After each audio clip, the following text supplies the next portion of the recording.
Fuck the game, dog. You're a dickhead.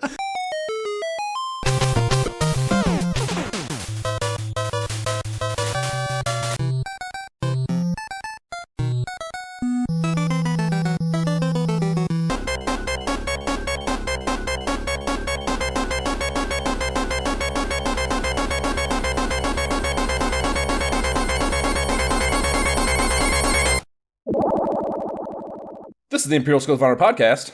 I'm Josh Folan. And I'm Jay Baxtron. And we're going to be bullshit about the 400 years of console gaming as we revisit the periodicals that covered it again. We are doing what Nintendo don't in a blast through Sega Visions issue 3 on today's pod. Link to the issues in the show notes, as it always is. Please rate and review the podcast. If you post it, we'll read it here. Give us validation and self-worth, or ridicule us as long as it's also funny. What are we jamming on now, Jay? What are you jamming on? Because I'm. What are you jamming on? Let's baby steps, one thing at a time. Only a couple things, just due to life. So I got still jamming on Starfield for sure. I think I'm on the final campaign part. Like, I don't really know what that means in this game, but I think I'm approaching that. You know, I'm very far in as far as hours, so I think I'm going to press forward and kind of see what happens. As we previously talked about, I want to see what happens at the end because I think cool stuff happens and I'm going to want to start a new game plus, so I kind of want to get there. So still working my way through that. Loving that game still. Definitely A+. And then, man, if you're watching on YouTube or one of our visual socials behind me, you can see the Turtles thing. Yeah, man. After our last episode playing through the original Ninja Turtles, in which we clearly talked about the later games being better. Yeah, clear rabbit hole. And my kids, which take cues from me, and because of the huge nostalgia bait era that we live in right now, there's new Ninja Turtles episodes on Netflix that they were watching. They were like, "Hey, Daddy, we want to play." Here's the question, Jay. Did you create a situation where you now have to buy Ninja Turtle action figures? Not yet, but but if they listen, they're both wearing Ninja Turtle costumes for Halloween, and I've already taken them in Ninja Turtles, so we're getting there. I think. So the merch train has started. Yeah. Okay, good. Oh yeah. My oldest son, he wants to have a Ninja Turtle birthday party now. So which turtle does he want to be? So his costume, I think his costume is Raphael. Oh really? I think so. That's not a good sign. That's a troublemaker. You better get him back on the right path. So what we were playing was Ninja Turtles 4, and actually in that game he was playing. Was he? I think he actually played as Raphael. I'm looking at the screen behind me. I think he played as Raphael, and my youngest son played as Donatello, and I played as Leonardo naturally because he was my favorite turtle. So. That's what we did. They kept talking about wanting to play Turtles in Time specifically. And maybe it's because I mentioned casually during the run-up of that episode that Turtles in Time was my favorite one by far. So that's the one they wanted to play. So I'm like, sure. Pulled out the Cowabunga collection. We started playing on the SNES version, which is, that's the one I had as a kid. But it's 2-player only, which I kind of forget these things, As an adult, I just assume we all had 4-player ability. And I go back and I'm like, oh yeah, only 2 players. Which wouldn't have bothered me as a kid because it would have just been me and my brother. SNES, they both, I think, did they? They both had to have had a 4. Yeah, they definitely had something, but I need to look that up. I guess that doesn't mean every game embraced it. Exactly, so. Right. Exactly. But I mean, even then, at this time, we were still so excited to have any game that was close to an arcade game on the console, right? So yeah, the arcade game wasn't 4. The original. The original. TMNT 2 arcade game was not 4 players, so yeah. Even though the fucking Satellite and the Fourscore were both out for that, for sure, right? Like, so what's the deal with that? Huge bed shit there by Konami to not embrace that. But again, it's a bit limitation probably. Yeah, but I mean, it was a blast though. Like we played through a few levels, me and my oldest son. And of course, my younger son is sitting there like, oh, I wish I could play. I want to play too. I wish I could play so much. So I'm like, hold on, pause. So I go back to the game screen since this is the collection. And I start flipping through. And since it has the arcade versions too, I looked at the arcade version. Clearly that was 4-player. And it tells you 4-player. So I'm like, let's put a pause on this SNES version. Let's jump to the arcade version. So it was a fun thing of being able to kind of compare the Super Nintendo version to the arcade, which clearly the arcade is always going to be better. Do they have both the console versions of? Yeah. Do they? Yeah. Yeah. Cool. That's the awesome thing. It has like 13 games on it. And at first, I'm like, when I first got it, I was like, how are there that many games? But I realized 3 different Game Boy games, right. the arcade versions, and it tells you below each one, like whether it's 1 player, 2 player, 4 player. So that was really awesome, man. Being able to have me and my boys together. Oh, awesome. Without those limitations, I know it's work they don't want to do and they don't have to do. You'll buy it whether they do this or not, but it would have been cool. I mean, they did that fucking strategy guide thing, so it's, they were putting some effort into it to create new content for it, not just regurgitating an amalgamation of the fucking game. So there was some effort behind it. It couldn't have been that much work to turn them all into 4-player games, Those beat 'em up ones where you have the on-screen co-op thing going on anyways, It couldn't have been that much work to make. Oh, I don't know. Who knows? Yeah, but you never know. Yeah. What do I know about that? But it would have been cool. Either way, it would have been cool if they would have, whatever, made that change, made that upgrade. That would have been a real nice improvement, For sure. But I mean, as is, being able to jump in the arcade version, which I will say, according to what they said in the strategy guide, like it is like being your dream arcade though. So like you're playing the arcade version, it's because you put in a quarter. All you have to do to put in a quarter, quote unquote, is hit the start menu button. And they also say cowabunga when you do it. So my youngest was just like cowabunga, he had like 39 lives. Yeah. So like in that instance, it's like awesome. It's like, I get to play the arcade version unlimited, so I don't have to worry about dying. My kids can play. That's one of the funnest. Yeah, that's one of the coolest things about the MAME emulator, actually, when I do find a game that I can get to work on that fucking finicky thing. Like because we're old enough that you still have that like economy in your head. I only have so many cores. That's still there residually. So one of the funnest parts about playing the arcade versions of games, or the arcade games at all, is like the skirting of the economy, that you have free reign over that. It's like, I don't know how often in your life you've been to like went somewhere or where they had an arcade cabinet, or like the Amy and I went to one of those conventions however long ago it was, and those, when they have those arcade areas at the conventions, they're all, you pay to play free the whole time or whatever, so you're not doing the quarter drop shit, at least in the ones I've been to. So you have that happen there where you can just as many credits as you want, and there's something incredibly satisfying about just being able to not pay the quarter and play the cabinet, So it's the dream, right? It's like we're beyond that. We don't. You're an adult now. That is a funny component of playing the old arcade games, if you can play them that way. Oh yeah, man. So I think, like, again, I've talked a lot about it last episode, just the quality of that collection, being able to play that. We beat the game obviously, and it was a blast. So highly recommend. We'll have to jump back and play Turtles 3 2, the Forgotten Manhattan Project as well. So we'll see. Word. We'll see, man. But yeah, I think that's all the time I've had for playing, unfortunately, since our last ep. What about you, sir? Tell me your many adventures. Yes, so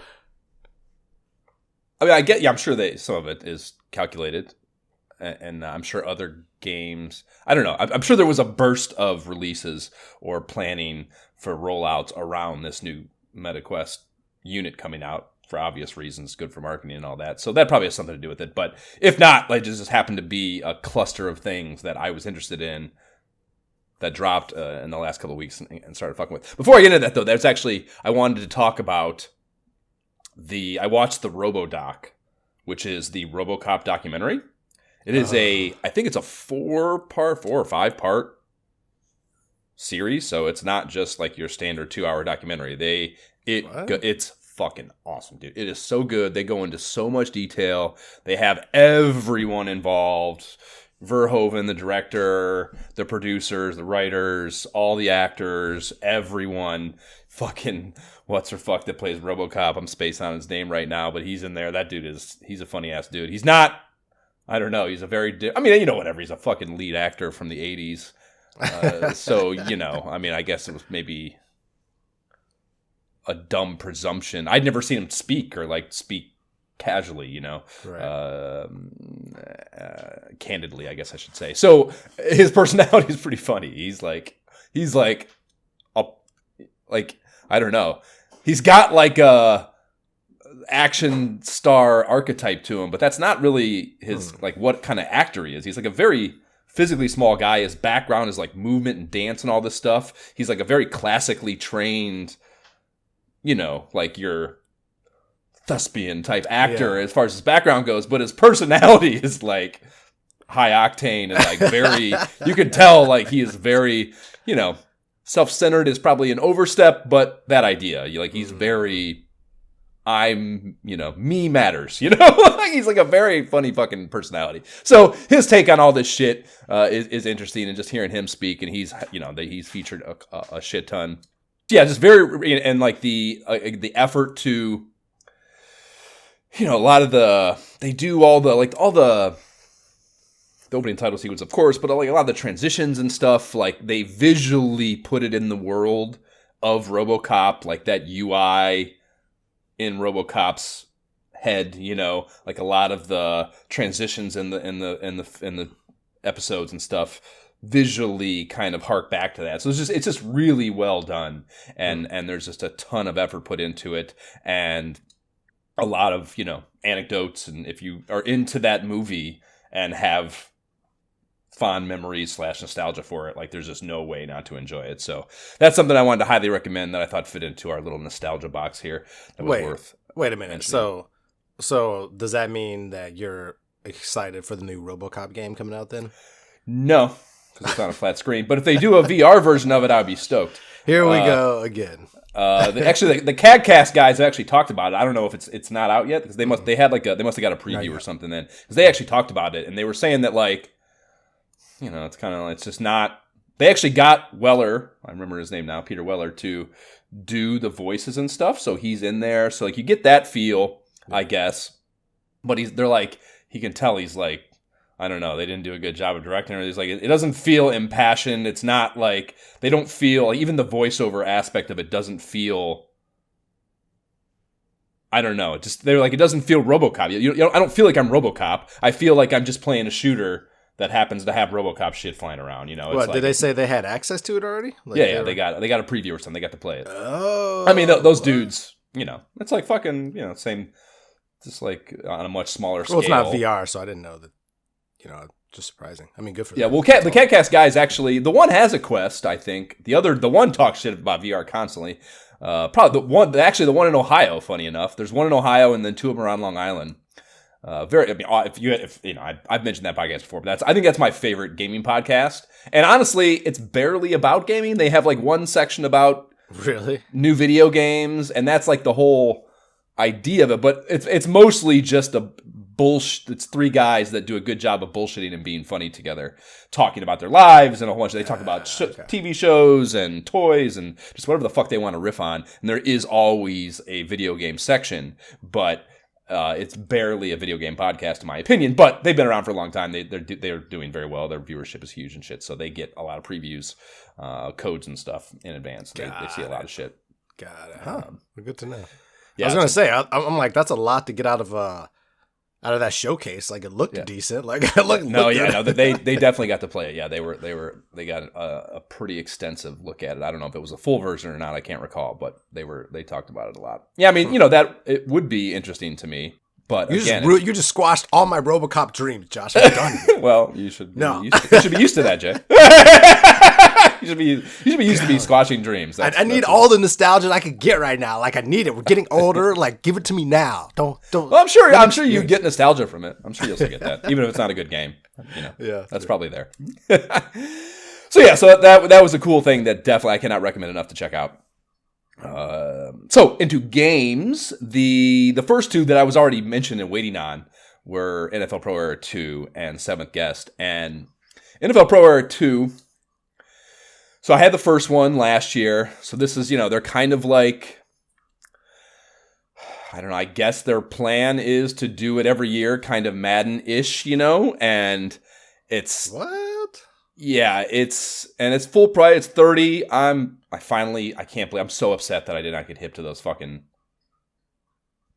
referral code usage until now, basically. I've wasted so much money. It makes me so sad. It's a full 25%. The person you're using the referral gets $5 too. Like, the fact that we weren't doing that for every single thing we bought, me, you, and Amy, and anyone else, whatever, it's just, we're so stupid.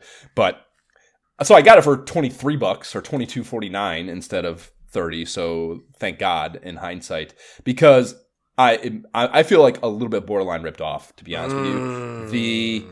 That's what you get for paying for games, Josh. If you had no, it's still I'd rather pay $22.49 for this than play a flat screen football game for sure. But fair. It's still the most amazing football, if you want to call it a game, experience I've ever had in my entire life. They're hands down, no questions asked. But having bought both of them, I feel ripped off because the actual in-game play is exactly the same in all the bad and good ways, you know? Like the AI maybe some of the AI, because there were some bad fucking AI moments in last year's version. Like the one thing I noticed immediately, the kickoffs were the same thing every time. Every time the guy fields it and just runs straight forward and gets tackled the first time he's touched. And it's like, there's no football effort in that at all. Now, the kick returner sometimes will put some angles on it, maybe break a tackle. Like there's a little more variance to that. So that's one very identifiable thing that I could see a huge quality improvement in. And there may be others AI wise, you know, because it is such an amazing experience, it's hard to like pay attention to what all the players are doing because you're in it, you know? So it's hard to like really gauge, like if you're playing Madden, you can notice that like a linebacker always does one stupid thing or something. It's easier to discern that shit. Yeah. It's much harder to tell in this. The run plays still are useless, at least for you. The computer's run plays sometimes work, but that's one dumb thing that I notice is still the same. But yeah, generally speaking, like the actual feel of the in-game play in all the wrong and good ways is exactly the same. And that is all I care about. I don't give, like, there's all these new bells and whistles and window dressing things. They, like, built out the locker room, and they added, like, arcade cabinets you can do 2-minute drills and other drills on, and there's, like, a level progression system now that you can go over to this board and track, and, like, your in-game... So they copied Madden, so they Maddened it. They added a bunch I'm sure, of stuff, you know. Left the game the same. Right, and yeah, and then the actual in-game experience, and that's all I care about, is does not feel improved. There's still like there's a lot of, and this was a problem last year too. A lot of the players are wrong, and you know, like they have the license, so they have NFL players, and a lot of them are right, but a lot of them are still wrong, and a lot of times even if they have the right player with the right number, they don't. Not that I expect, I don't need fucking their faces to look exactly the same, but like, right. You know, Dawson Knox is black. Like, it's not, you know, like fucking, right. There's all these, like I don't know. Like, if you're going to charge, and I know 30 is not 60, or whatever the fuck they ask for Madden these days. 70. But if you want to be an annually released football, and I know they're early, and like, I don't want to totally, because like there's so much that's cool about it. So I'm not, but if you want to charge me what the going rate is for this platform's games every year for this game, there has to be attention to detail to this type of shit. You have to, if you're going to give me, if part of your sales pitch is the player license and giving like me accurate NFL giving me my football team, those motherfuckers got to look right and be the right numbers and have the right names in the back of their jerseys at minimum, you know. You know, like, yeah, that's like that's a baseline expectation, I think, and that's not there at all. And yeah, man, it's just, it made me sad because, like I said, I did not. You know, there's other things too. Like, I guess I haven't got through a whole season yet, but I guess you can play multiple seasons now. So last year was just a one-off season thing, you know. So that's whatever. I don't know. I highly. It's not like you have personnel management or anything in it. At least I don't think. I highly doubt. So I don't know how appealing or much that would matter, you know? Like, who cares if you can play, if you're not actually developing the team, who gives a fuck if it's the second season? I mean, I guess your stats as the quarterback with that like coach approval thing and the leveling system, I highly doubt that has any in-game application either. I maybe that carries on and that would matter to you, but generally speaking, I don't think I care that I can play multiple seasons. There is some, like, they also added, and this is kind of cool, I guess, like, I told you how one of the really surprising things about the first game, to me, the experience was being on the sideline when you're on defense and like having to live that, you know what I mean? Right. And not have control over what's happening, and you're just watching a football game as the quarterback, hoping you get your shot if you need one to win the game, you know? And that was a really cool emotional tug, right. I thought. But there was nothing to do on that sideline. You were just watching the game. Now there's more players, and you can like interact with the different players from the offense, like dap them up and shit to give you in-game positional group buffs, you know? Like if you go over and you dap up your receiver, you can get like wide receiver awareness increase or wide receiver catching increase or wide receiver speed increase, and that is applicable to all offensive line, running backs, tight ends, everything. And that's kind of cool because they actually do, like, they fucking like, you know, you have to like, and like, you know, you walk up to him and they're like, he holds his hand up and you got to do it. You got to lift your fucking hand up and fucking dap him up, you know? And it's like shit like that is just, you know, it's why VR is fucking amazing, because you have to do it. And there's like a water bottle now you can grab to replenish stamina, and like I was doing it forever and like nothing happening and not doing it right. I didn't even know, because you actually got to like raise it up and you got to do the grip and squeeze it to get the water to come out, you know, or the liquid. No half-assing your motions here, Josh. Right? Yeah. So like, you know, I played like fucking who knows how many games, and like walking around that water bottle just fucking shaking my face, thinking I was fucking doing something and I wasn't doing anything, you know. So that's cool. There's a tablet you can pick up and go through the last drive. You know, it's not. I think that needs to be built out too. The concept of it is cool, that you can, the whole point is you're the quarterback and like you want to be able to review what you did. But all it does is show you the name of the play that you ran and the name of the play that the defense ran for each play in the drive. So like that kind of matters if you can like visually remember what, you know, but you can't. You need to see, there needs to be a visual associated with that for that to be what it's supposed to be, you know? So again, there's just all these,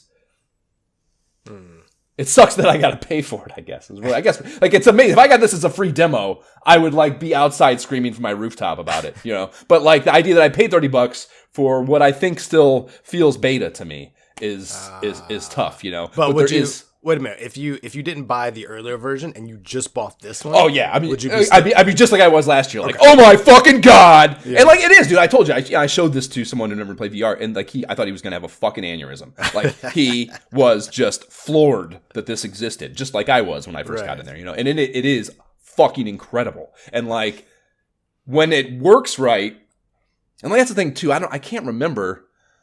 It had been so long since I'd played the first one because of all its flaws, and waiting for the new one, that I can't remember how well it worked, but like the way you select receivers, at least the way I have it set now, and I think there is a way to fuck with this and change how it works, but like you look at them and you have to do like this nod, and like that doesn't fucking always work. And like sometimes like in the play, like in the play. So like, and like if you have receivers stacked in their routes in any way, it's really hard because all you have is the horizontal axis to work with, you know. At least, again, like here's the thing: I haven't watched a tutorial or anything. Maybe there is a way, and so I don't want to speak too harshly about this, but it can get very frustrating to not be able to execute what you want, even though you have in your head, and not being able to transfer it to the in-game UI or whatever is really frustrating when that happens. Again, especially because you don't have control over the rest of the games. Like, this is all you have control over. So if it's third down and you just some dumb shit happens because of UI stuff, you're like, it's infuriating because you can't do anything about it. And then on top of that, you're not even choosing to angrily and stupidly go for it on fourth. Your coach is just like, get the fuck off the field, you know, and punts, you know. So you're like, fuck you, man. Like, that's not even my fault, you know. Like, yeah, it's fucking. But again, that's also what's so cool about it, is that that limited control is where the emotion in it comes from, that you know, the being the quarterback part of the role play of it is exacerbated by that so many times over, you know. Right. So Yeah, it's pros and cons of that. So yeah, man, I still a cool idea and game and concept, everything, but I can't recommend buying it unless you don't have the first one. I can't, Yeah, so that is a pro and a con. Everything else I have to say is all glowing, though. The Seventh Guest game is, we're modernizing a 90s point-and-click puzzle adventure, So, what are your expectations there? You want to feel that in it, And, kind of I don't know, and, if you didn't play that game, this is going to mean nothing to you, but there's, I don't even know. It's you played Myst, so you know that. But Seventh Guest was different because it had this FMV component to it with the characters. I mean, I guess Myst had FMV too, but it wasn't the same. I don't know. Seventh Guest was intentionally horror movie cheesy. And so was Myst too. I don't know. It was different though. It was somehow different. And capturing all that nostalgia shit and kind of this basicness to that game, but still bringing it forward into a modern VR world. I was interested to see how they were going to walk that line, and they did a pretty good job. There's some level of it's still, I think, overly compartmentalized in that each room you go into has its own interwoven puzzle system.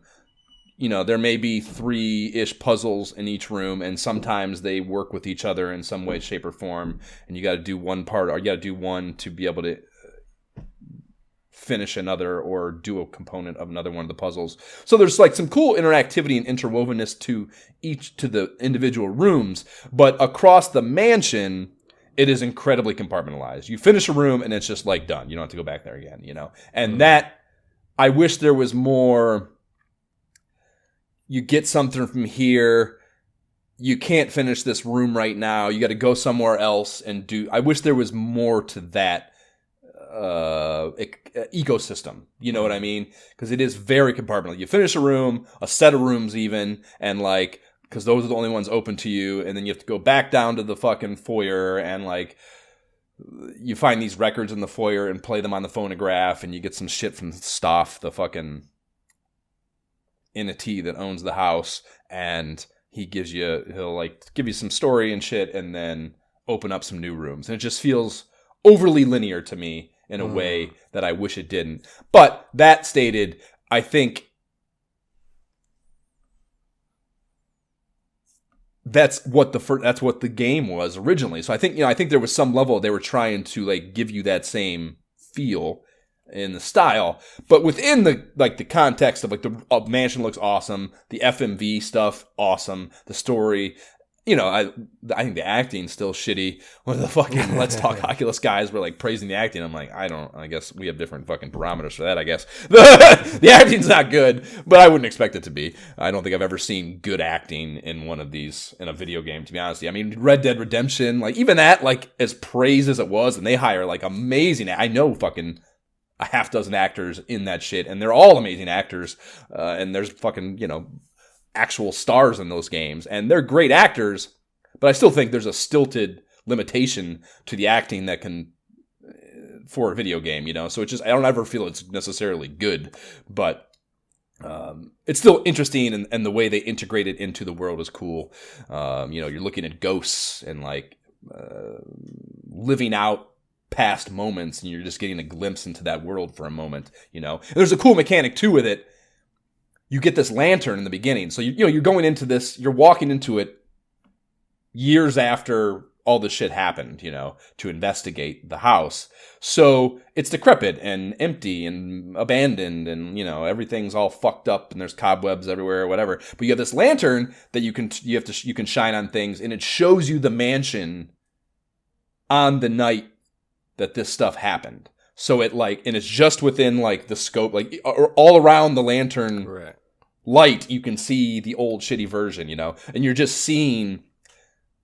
It's just a really cool mechanic to you have to, because you're immersed and you don't always remember to do it, and there's all these clues and shit you can find with that, and it also it changes, there's art everywhere, the walls are just covered floor to ceiling pretty much in artwork, and every one of the artwork has like a more fucked up like when the light's not on it, it's like it's normal, and some of them are kind of weird maybe and a little bit spooky, but when you shine the light on them, like there's like this really fucked up version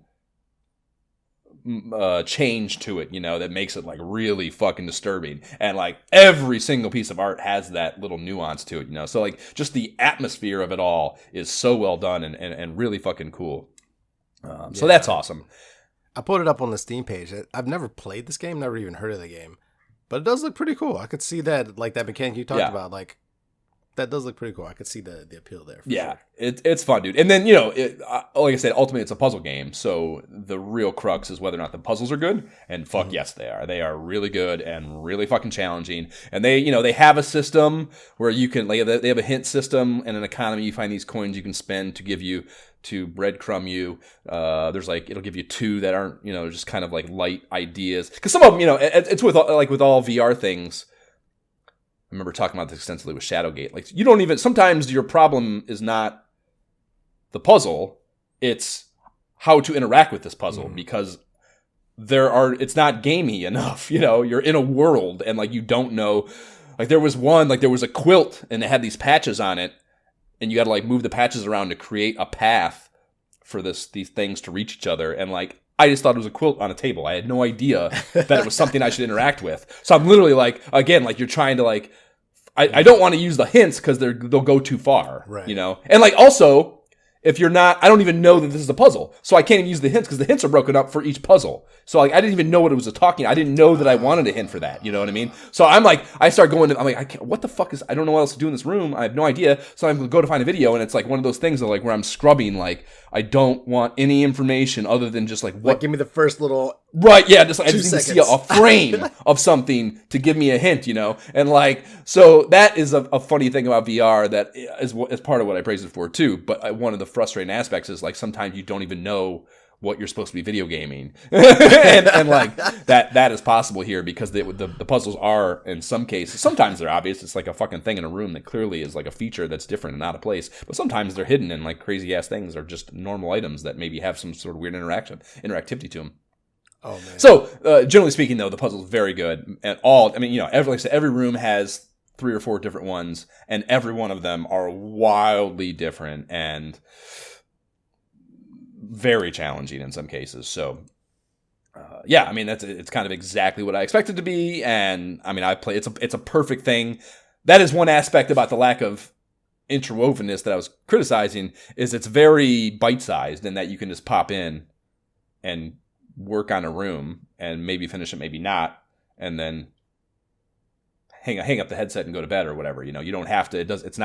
It's very compartmentalized and bite-sized in that way, which if you want that is great for whatever your life situation is. So that's a cool aspect, and it's you play it standing or sitting, so it's a very chill experience, I would say. You can just play it sitting down and kind of just fucking Miyagi's sitting on me and like I'm bumping him in the head with the things when I'm doing puzzles and shit.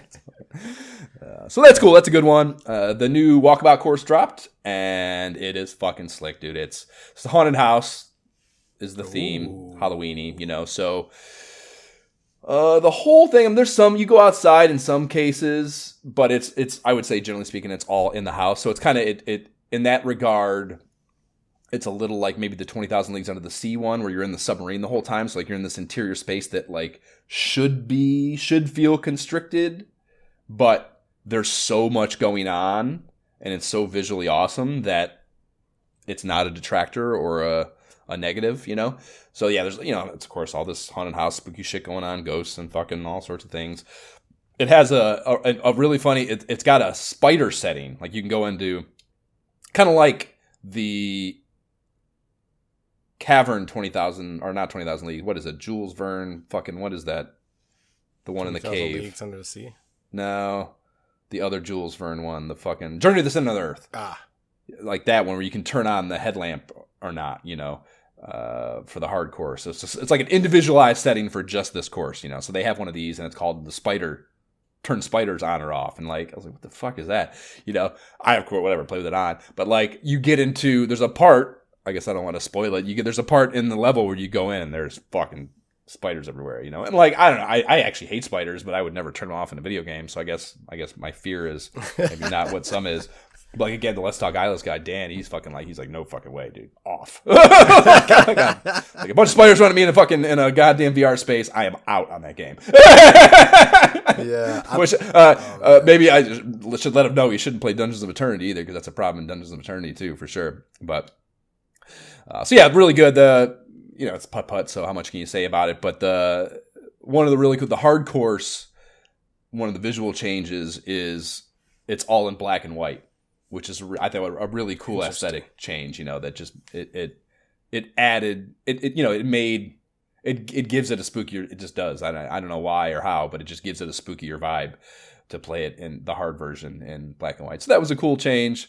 The ball hunt and the putter hunt are one of the harder ones for sure. I still don't have all the balls. There's like 2 or 3 I still haven't found. So the ball hunt is quite difficult. Yeah. And the putter hunt was also very challenging. There's a couple. There was this one fucking clue where I was like, I was Googling shit. I didn't understand what it was. It was, what the fuck was it was like a name or something. I was like, I don't know what the fuck that is. Like, who knows what that is, And like, even Googling it didn't really give me the answer. Ambrose. Do you know who Ambrose is or what Ambrose is? Ambrose, like ambrosia. Like, all I could think of was ambrosia from fucking Ultima. What are we talking about? I don't know what the fuck that means. So there was some clue about Ambrose where I was just like, well, I don't know what the fuck this is. And I think I ended up, like I said, I even Googled and I couldn't figure it out. So I ended up just like kind of, I think, chancing into finding that one, if I recall correctly. So yeah, rather difficult on both fronts, ball and putter hunts. So yeah, just, every one of them, there's nothing bad to say about any one of them. Just all they do is crush. Actually, it occurred to me, I started poking on the side quest and found a bunch of new home environments. One of which was an Outer Wilds home environment. So like remember I found the Mario 3 or the Mario 64 home environment for the last. Oh yeah. So like just your home environment instead of that fucking thing I sent the picture of with me in the mirror, or posted the picture of with me in the mirror. Instead of that like futuristic city or whatever it is, you can turn that into anything. And I found an Outer Wilds one where you're at the campfire and you can see all the planets up in the sky and the asteroid and the dude sitting there with you, and then they have the music. It's really fucking cool. You can hear the fire burning the whole time. Like really, really cool. So yeah, so I found that. And a few others too, a Matrix one. I found a Bob's Burgers one, which you're like in the burger shop with fucking Bob behind the counter, and you can see out the window and shit. It's pretty cool. So there's a lot more of those that I was surprised to find. Nice. But anyways, I found the Outer Wilds one, and it occurred to me that there should be an Outer Wilds putt-putt course for sure. I tweeted Walkabout and Mobius Studios, like, when are we getting that? That would be fucking awesome. That would be in space, So instead of the shitty Tethys space station and all those angles and shit, maybe have it a little more enjoyable from a functional standpoint, and then obviously the Outer Wilds vibes would be great. The music and shit would be incredible. That'd be an awesome environment for putt-putt. So if I will that into existence, that will... I don't know if that will be better or worse, or not better or worse, but like, I don't know if that will outdo the satisfaction I got rather, when I interviewed Larry Hama, the Wolverine writer, and he told me that my letter that got published led to one of the storylines that he did. I almost shit myself right there in an interview. That will be almost as close. If I can will that into existence just with my dumbass requests and questions, that will make me very happy. So hopefully that materializes. And then the last thing is Dungeons of Eternity. So I've been fucking bugging you about this in our fucking via text the past few days. Dude. I was super skeptical of it because this is a roguelike. It's short runs in dungeons, and progression is important to me. I want to feel a progression both with narrative and character. Mm-hmm. And that genre doesn't, I liked the last Diablo. I'll probably play the new one eventually once they don't try to charge me $70 for it. When they get in VR, maybe more importantly. It's not this good, I promise you, because it's impossible because it's on a flat screen. Dude, Like even Hades, like that was like, I Hades saw is great too. I saw why functionally that was a great game. I believe and understand why Game of the Year hype and all. I get I see that they did an incredible job with that game, but I still got bored with it because it was just a you didn't get to experience the full story because I played the shit out of that game, dude. I probably put 30 hours into that game before I got bored. But that's fair. But my point is, did you get the real ending? The real ending? No, because it was too boring to just go through the same dungeons and not really have a progression. That's fair. That just goes back to what you're saying. That's not really your genre. I loved it. I never thought I would like that genre because there are other games like Undertale, Undermine, that were kind of like, I don't know if I like this. That kind of made me feel the same way. But then Hades kind of changed it, just because of the overarching storyline. Once you get, anyway. Yeah, they did not do enough with story in that. Like those little tiny blurbs that you talk to the people like that kind of thing. After like. It wasn't. And I've told you that story world also doesn't matter to me. That's part of that too. If they'd have had maybe a more a medieval fantasy type story world, I might have been more interested, but like the Greek, Norse god shit, I care less about that. So that was part of that too. But the gameplay also fell short in my opinion ultimately. But when it's you doing these runs and not just hitting buttons to make a little fucking few pixels on a screen do these runs, it's a different fucking deal, man. Like, when you were executing the bow physics, when you were pulling the fucking arrow out of your quiver behind your back, putting it in the bow, pulling it back, and having to aim and hit these things, and you are, when something gets in too close, you have to pull your fucking sword out of your belt and fucking hit, or the bats are flying and you cannot shoot those. As with all fucking, just like, it's funny, no matter how the technology changes, the shittiest enemy is still always the small flying ones. When those get in so hard, yeah. Yeah, when you get in close, when they get in close on you, you have to melee those. So you got to pull the fucking thing out and you're fucking swiping. I'm 1000% certain I'm gonna break something in my living room. Like, there's just no way. I don't have enough space. And there's just no way I'm not going to break something eventually. There's just no fucking way. But you're doing that. You have to climb these fucking chains to get up and to climb up to heights and stuff. You actually got to do like in Shadowgate the actual motion. You can also you can skip that if you don't want to do it. But if you want to feel the immersion, you can do the hand over hand, moving up the chains. And when you go into a dark space, you have to grab a fucking torch and light it on one of the lit torches and use that to see the dark ass space that you're in and be able to navigate anywhere in it. And it's just on a whole fucking other level of this kind of game, like everything else in VR. It's just fucking, I don't know, incredible. And and in this case, because of the physical intensity of that, the idea of the shorter runs with even shorter bursts of arena battle in those runs, as opposed to like a never-ending onslaught of a more linear game, is a lot easier for my old ass to handle. So it's like, it's fucking, it feels good too to be served up in the way that a roguelike does serve its action up, so that is a really cool thing. And feels really good, dude. The upgrade system, I mean, that you're into that shit, dude. The upgrade system is beyond prolific. There's so much shit to fucking unlock and find, and the weapons are it's just relentless. Like, you go through a run and even like the chest, dude. You like got to find keys, and fucking in your inventory system. You like touch your chest, and it opens this thing up right in front of you, and you got to grab the key out of your inventory, stick it in the lock, turn the fucking thing, and like the fucking chest opens up, and like it's just the potions, dude. You got to fucking take the potion out. You got to pull the top off and fucking drink it, and if you don't drink it long enough.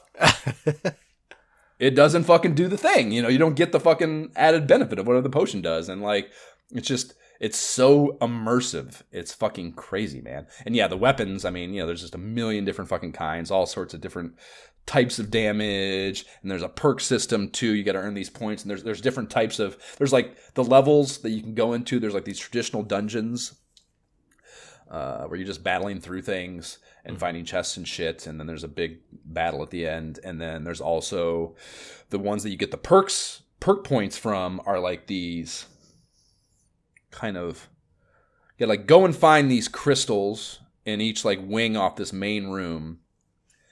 And you put the crystals in these little holders, and then they make this pyramid come up in the middle of the room, and then you're swarmed by all these wizards and skeletons and shit, and you have to defend the crystals in the pyramid from these things, and they can blow them up. So the number of points you get, 0 to 3, to use for your perk system at the end matters or depends on how well you defend these crystals and whether or not they get blown up by the enemies. So like, yeah, I've done with like level 40 dudes. I did one last night, and we came out of it with 0 fucking crystals because it's fucking hard, you know? Like, and you have to actually do it. And also the enemy scale with, I don't know if it's like the highest level in your group is like what the enemies are. I don't know if I'd go as far as to say that, but there is some level of scaling to the difficulty based on the enemies you interact with, period.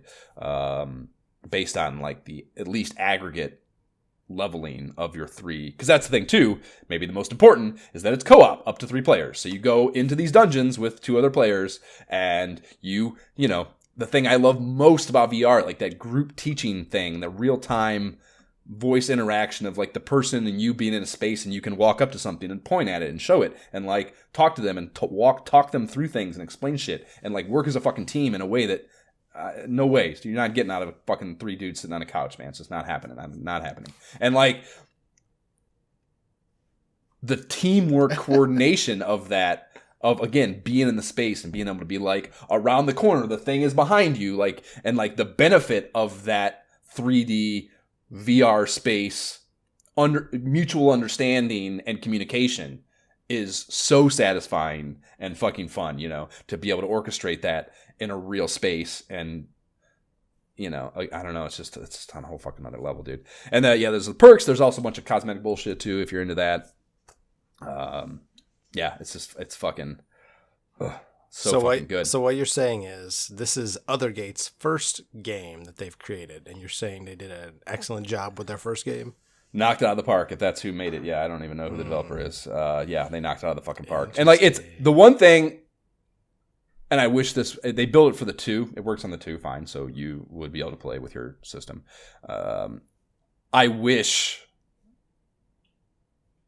that it was built from the ground up for the 3, because if this had that visual enhancement, it looks good still, you know, and it's fucking cool as shit. But if they embrace the processing power of the 3 over the 2 for this game world, it would be fucking off the goddamn wall. So that's one detractor, I suppose. But, you know, I know there's so many games that are doing the upgrade. So, and maybe honestly, maybe they have. I don't know. I don't know enough about that. I'm kind of maybe speaking a little bit out of turn. But it feels more Quest 2-y to me than it does like some heightened fidelity that the 3 would or should have. So maybe there's an upgrade coming for that, because they can do that at a later time. And Walkabout still hasn't done theirs, I know. So that's a possibility. But it does, either way, it does have me real stoked for that Asgard's Wrath 2 shit that's dropping in December.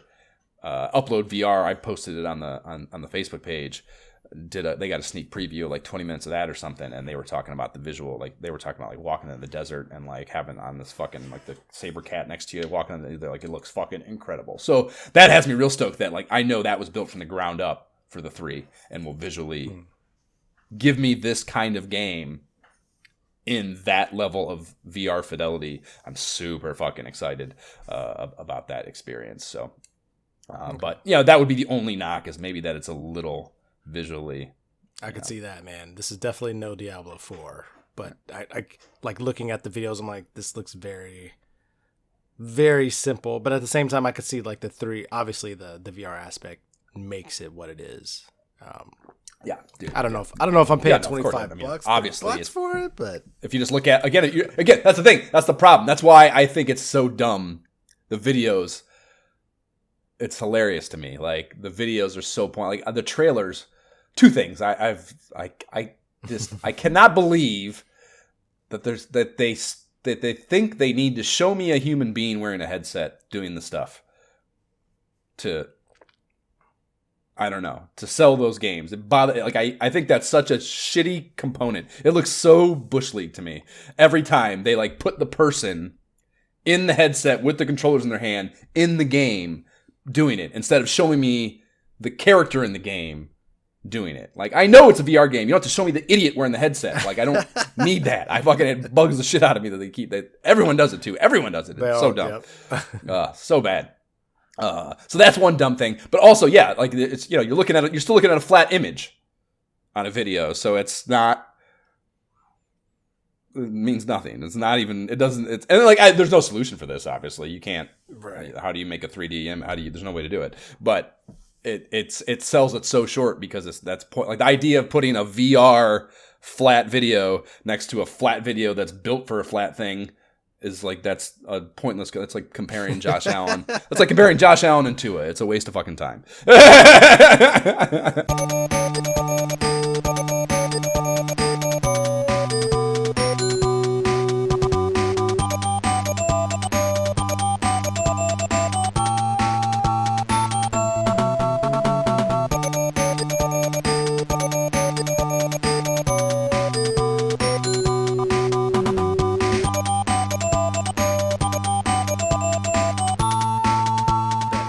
Step Up from Phantasy Star 2. And we are diving into issue 3 of Sega Visions. This is the Winter 9091 is how they delineate it from the others, or the timing of it rather. And the cover price is $3.50. I want to say like January-ish is what I've kind of is where I kind of nailed it down in our timeline as far as the newsstand date. And on the cover is Joe Cool, and that is Joe Montana if you're not hip to 80s NFL megastars. And he adorns the cover in his bootleg Sega jersey. It has his name, or same number rather, on the 49ers, number 16, with Sega written above it and bit below. And it never occurred to me until, again, like so many issues of these magazines, it never occurred to me I never really looked at it, even though I've seen it a million times, that they might have chosen him in part just because his number was 16, and he had a red jersey to begin. Well, I don't know if the red jersey, that may be just red because it's here, or red because he's on the Niners. But they might have chosen him because it's number 16, and they can do this 16-bit play thing with his actual number, and that was something that had never dawned on me. And it says, Superstar Joe Montana scores the big one for Sega as their headline, and sounds, again, this is one of those things that sounds like something your grandma might say to you when she's talking about football. It's just like something I can't quite put my finger on it, but it's not conversational. It's not quite how we're saying, Grandma, but okay. Right. Right. That'll do. Good enough. They also have the box for Joe Montana football pictured, or a box anyhow. It doesn't look like the Genesis game hardshell box that we actually got for the game. And the top right corner is made to look like it's torn away, and you can see a screenshot of the game behind the missing portion. So cool little 3D-ish effect to it. And the rest of the headlines go as such. We have good news for the new year. How to keep getting Sega Visions free. Oh. Yeah. Whoa. Not $3. I don't have to pay $3.50? Crazy. Don't let the name fool you. Mickey Mouse is back in an astonishing 16-bit fantasy that will blow you away. And I don't understand what the headline means. I don't know. What does that mean? Don't let the name fool you. Mickey Mouse? Is that like Mickey Mousing around? Is that like Mickey Mouse is like kiddie stuff, like when Genesis is supposed to be like big time gaming. So yeah, okay. Okay, I retract that criticism. Also in this issue, and slick new strategies and hints, tons of new game reviews. Turn up the volume with Sega's stereo speaker giveaway. So let's get cracking. Inside cover is a Namco dual threat ad touting a combo they've been going with a lot lately. Game Ep alum Philios and that dope skimmer perspective shooter I really like, Burning Force. This is a new ad layout, though, titled Master the Skies up top. We haven't seen this exact rendition of it, but those games we have. And a way less good than Nintendo Power TOC is next. Then we get an intense new two-banger spread for cocaine-addled developer Razorsoft for a joint called Stormlord. This ad is behind me right now, actually, with some hardcore medieval fantasy vibes. And the copy here goes like, Thrill to Beautiful Entombed Princesses, Chill to Psychotic Death-Dealing Sorcerers, Spill to Deranged Draconian Fire Dogs, Run Like Hell from Hideous Head-Stomping Hobgoblins. And they actually have it spelled Hop HOP. Yeah, I'm like, goblin. what are they the fuck doing is a here? hobgoblin? You know? Yeah. Somebody just said, hobgoblins. And they're like, what does that mean? I don't know. It's like, I don't know. Let's put it in there. Yeah, these cokeheads meant hobgoblin for sure, but whatever. Yeah, this fucking company, man. And like a very small print at the bottom, below some admittedly cool-looking screenshots, I will say. They have 2 quotes from random-ass game testers. I imagine they just wrangled off the street. The one says, "Battle of awesome monsters." That's Aaron Van Stavern, comma, game tester.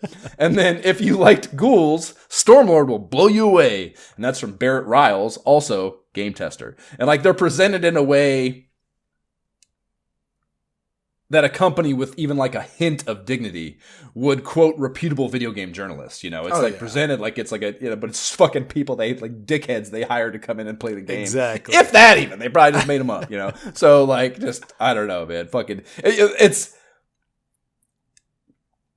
I don't know. You want this company like it's just wild west, and like that Sega like We've established that Sega is like really trying to develop their third-party development pool and shit. And for that reason, they're probably so, they sit down. I'm sure they took meetings with these people before they like endorsed them the way they are. And like I said, we kind of, my hypothesis, they were even subsidizing them to some degree in one way or another. So they probably took meetings and met these people. And, they had to be like, they met the dude, that cokehead that we fucking looked at, the guy that started this company. And like the guy, they had to be like, I don't know, man. Like that dude, I don't know about that dude's. He's fucking shaky at best, Yes. We have that ad built already that says 17. We only have 16. Like there had to be a level of like I don't know about this dude, man. But like that's also what makes this era fun is like the wild west nature of it. 100%. But this ad is terrible. Like the ad, like the copy here is just, and I'm not a marketing executive right now yet, knock on wood, but like I don't know, man, it's so bad to me. I had to like reread it twice, like what are they trying to say here before I even picked up it's just like it's so much of I think their presentation in general is just kind of like they're just like whatever comes to mind. There's just like there's like this in a more established company or whatever, there's checks and balances and like multiple people things have to pass through. They're hired from outside people. It's just like I think there's just a few dudes that know each other. Yeah. They all rip coke all Friday night long every weekend, probably all week long together. And like they just whatever the fuck comes to mind at the office, the fucking makeshift office they're working out of, they're just like, yeah, man, that's fucking awesome. Go with it. Man. Go. It's fucking great. Everything is cool. So yeah. Based on this game, I'm not surprised. Did you play it? I'm assuming you played it since you have it behind you. Oh my god. Right. Yeah, dude. So it's a who the fuck knows when 1990 port of an 89 release DOS game. So that alone, very little optimism. We just had one of these that was like what the fuck was it? What was that one we just played? I didn't write it down. I didn't remember it then either when I was doing the notes. But that side-scrolling thing we did that had like the skeletons on the fucking crosses and shit. Also an EA adaptation of some kind, I believe, in the last Game Pro. Whatever the case, that doesn't fucking matter. So yeah, it's the same. It's got the same problem with it. It's like that those PC side-scrolling games didn't work yet. They were fucking all horrible and clunky. Yeah. It was a little better than that. It was not as bad as that one, control and just feel wise, but it was still very clunky and very bad. I will say though, the in-game shit, like how much did you like get farther than just like the first screen? Did you try to play it at all? I tried to play it a little bit. I mean, it starts with a sexy butterfly woman. Right, exactly. So I'm thinking, it's got to be good. But then he jumps on her head. He's like, whoo. I'm like, what are we playing? Oh it's dripping with Razor Soft, dude. It's like, there's just tons of overly sexualized, scantily clad chicks everywhere, man. And I only played... I don't know, 5 screen width because I had to backtrack at one point. So, I went one way and I had to go back to the left at some point. So I played, 3 minutes or something maybe. And like, holy shit, was there a lot of naked chicks in it. Like, just wild, dude. Wild. And not in a normal way that makes sense. You're like, what is, like, what like medieval fantasy for sure. Yeah. Like, you said the one turns into a butterfly or some shit. Yeah, it was...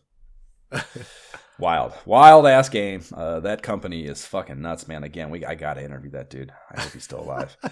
A letter from the publishers is next, and it's a little more business-like than I'd guess they would have preferred it to be. They're explaining that they've decided to keep the mag free. Unlike some game company mags we could mention, and it'll be keeping to the quarterly schedule they had been operating on for the first 2 issues. And this is fucking wild, because the back of issue 2 had a thing, like a whole bunch of copy, saying that they are moving to a bi-monthly deal and that you would have to subscribe if you wanted to keep getting issues. So that's what they're doing. They're backtracking on this plan, right? And they kind of, like, they tell you this is happening, but they kind of try to ignore the obvious need to explain their flipping of the script. Exactly. You like, know? if you mail a check, it'll be refunded. Right. What really happened behind the scenes that caused this? You know? Yep. I'm very interested. Yeah, it must have been a very small number of checks that came in for this to be happening. But yeah, they're going to refund the checks, and like that they'll be doing it, and they're going to send you a letter, too, with the check explaining in a little more detail why this is. See, I so badly wanted to see this letter. I started Googling around. I couldn't find one, unfortunately.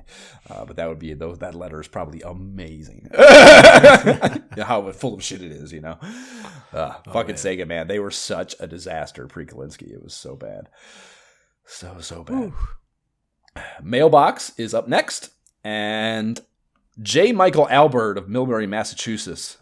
This is me, bro. This dude is me. He is simply letting Sega know that he is a Nintendo convert, and he goes on to explain this, that saying, despite a devout NES owner with 13 games, an NES Advantage, and over 30 hot mags, and I love that he calls them mags, not magazines. And being very skeptical of the newfangled Genesis business, he decided he just had to have one. And he told his dad to just sell off the farm. Just sell everything Nintendo we had to make it happen, And that's what I did. That's exactly what I did. I did the same stupid... You did this exact same thing. I did, yeah. No dad was involved. I didn't have...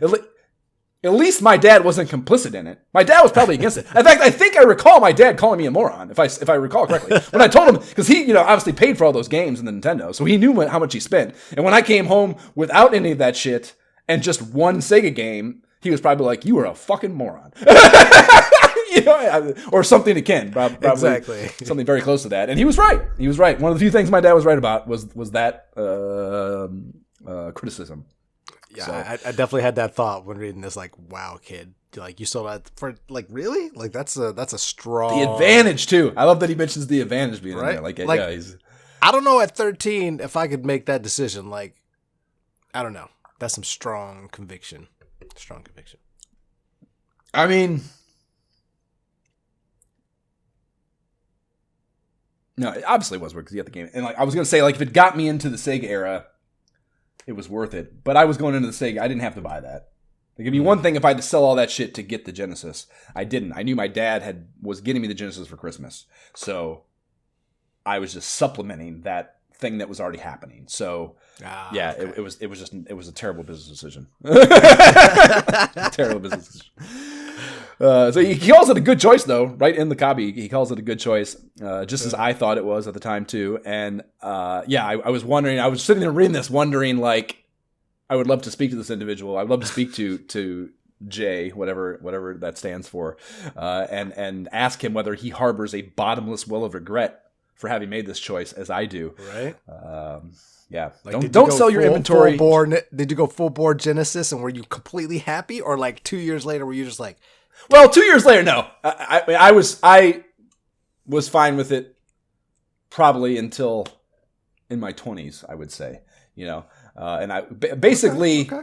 When I probably started to regret it when I would like come home, like once I moved to my uncle's and he had his NES still, and I would come home and there'd be an NES there that I could play and,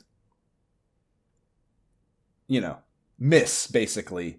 Or reinstill the missing of it when I would leave again to go back to Columbus, Gotcha. So that's probably when I started to think it was, and also that's probably when it started to become like just it's not you're not really hardcore nostalgia about things from 8 years ago at that time, but it was starting to happen then. I remember like there was I think I sold my 64 to get a GameCube in college, and like I kind of remember like keeping it under my bed for a while before I actually made the move, and like kind of being hesitant about it, and thinking back to my decision with the Nintendo. I'm like, oh, I didn't want to. I kind of regret doing that too. Should I do this? Yes, I did. Whatever you got to do.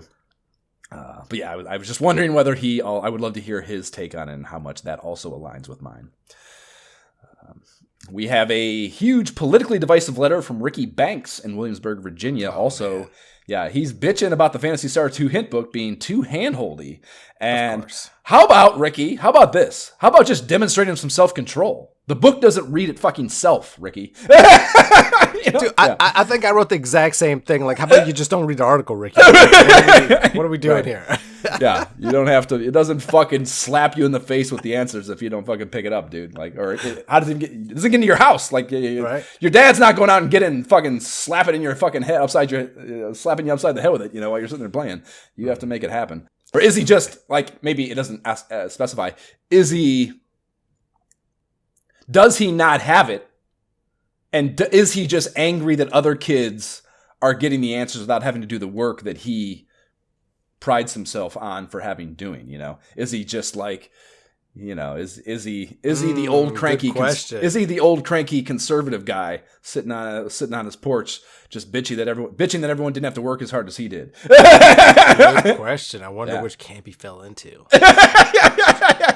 Or what did he just have? The hint book came with him and he just went through it. And I'm just like, oh, I wish I had figured that out. Oh, just went along with it complicitly. Yeah, we need retrospectives. We need a behind the music series kind of idea with these letter writers and like talk about how their perspectives changed. New series. We need to just do that. We'll just do it on like TikTok short form. Remember when you wrote this? Did you still feel the same way later? It's a fantastic idea. I'm not going to download TikTok, but I'll do it for you. Okay, yeah. We just have one of your kids do it. Again, one of our. I think it's one of your biggest oversights in life that you haven't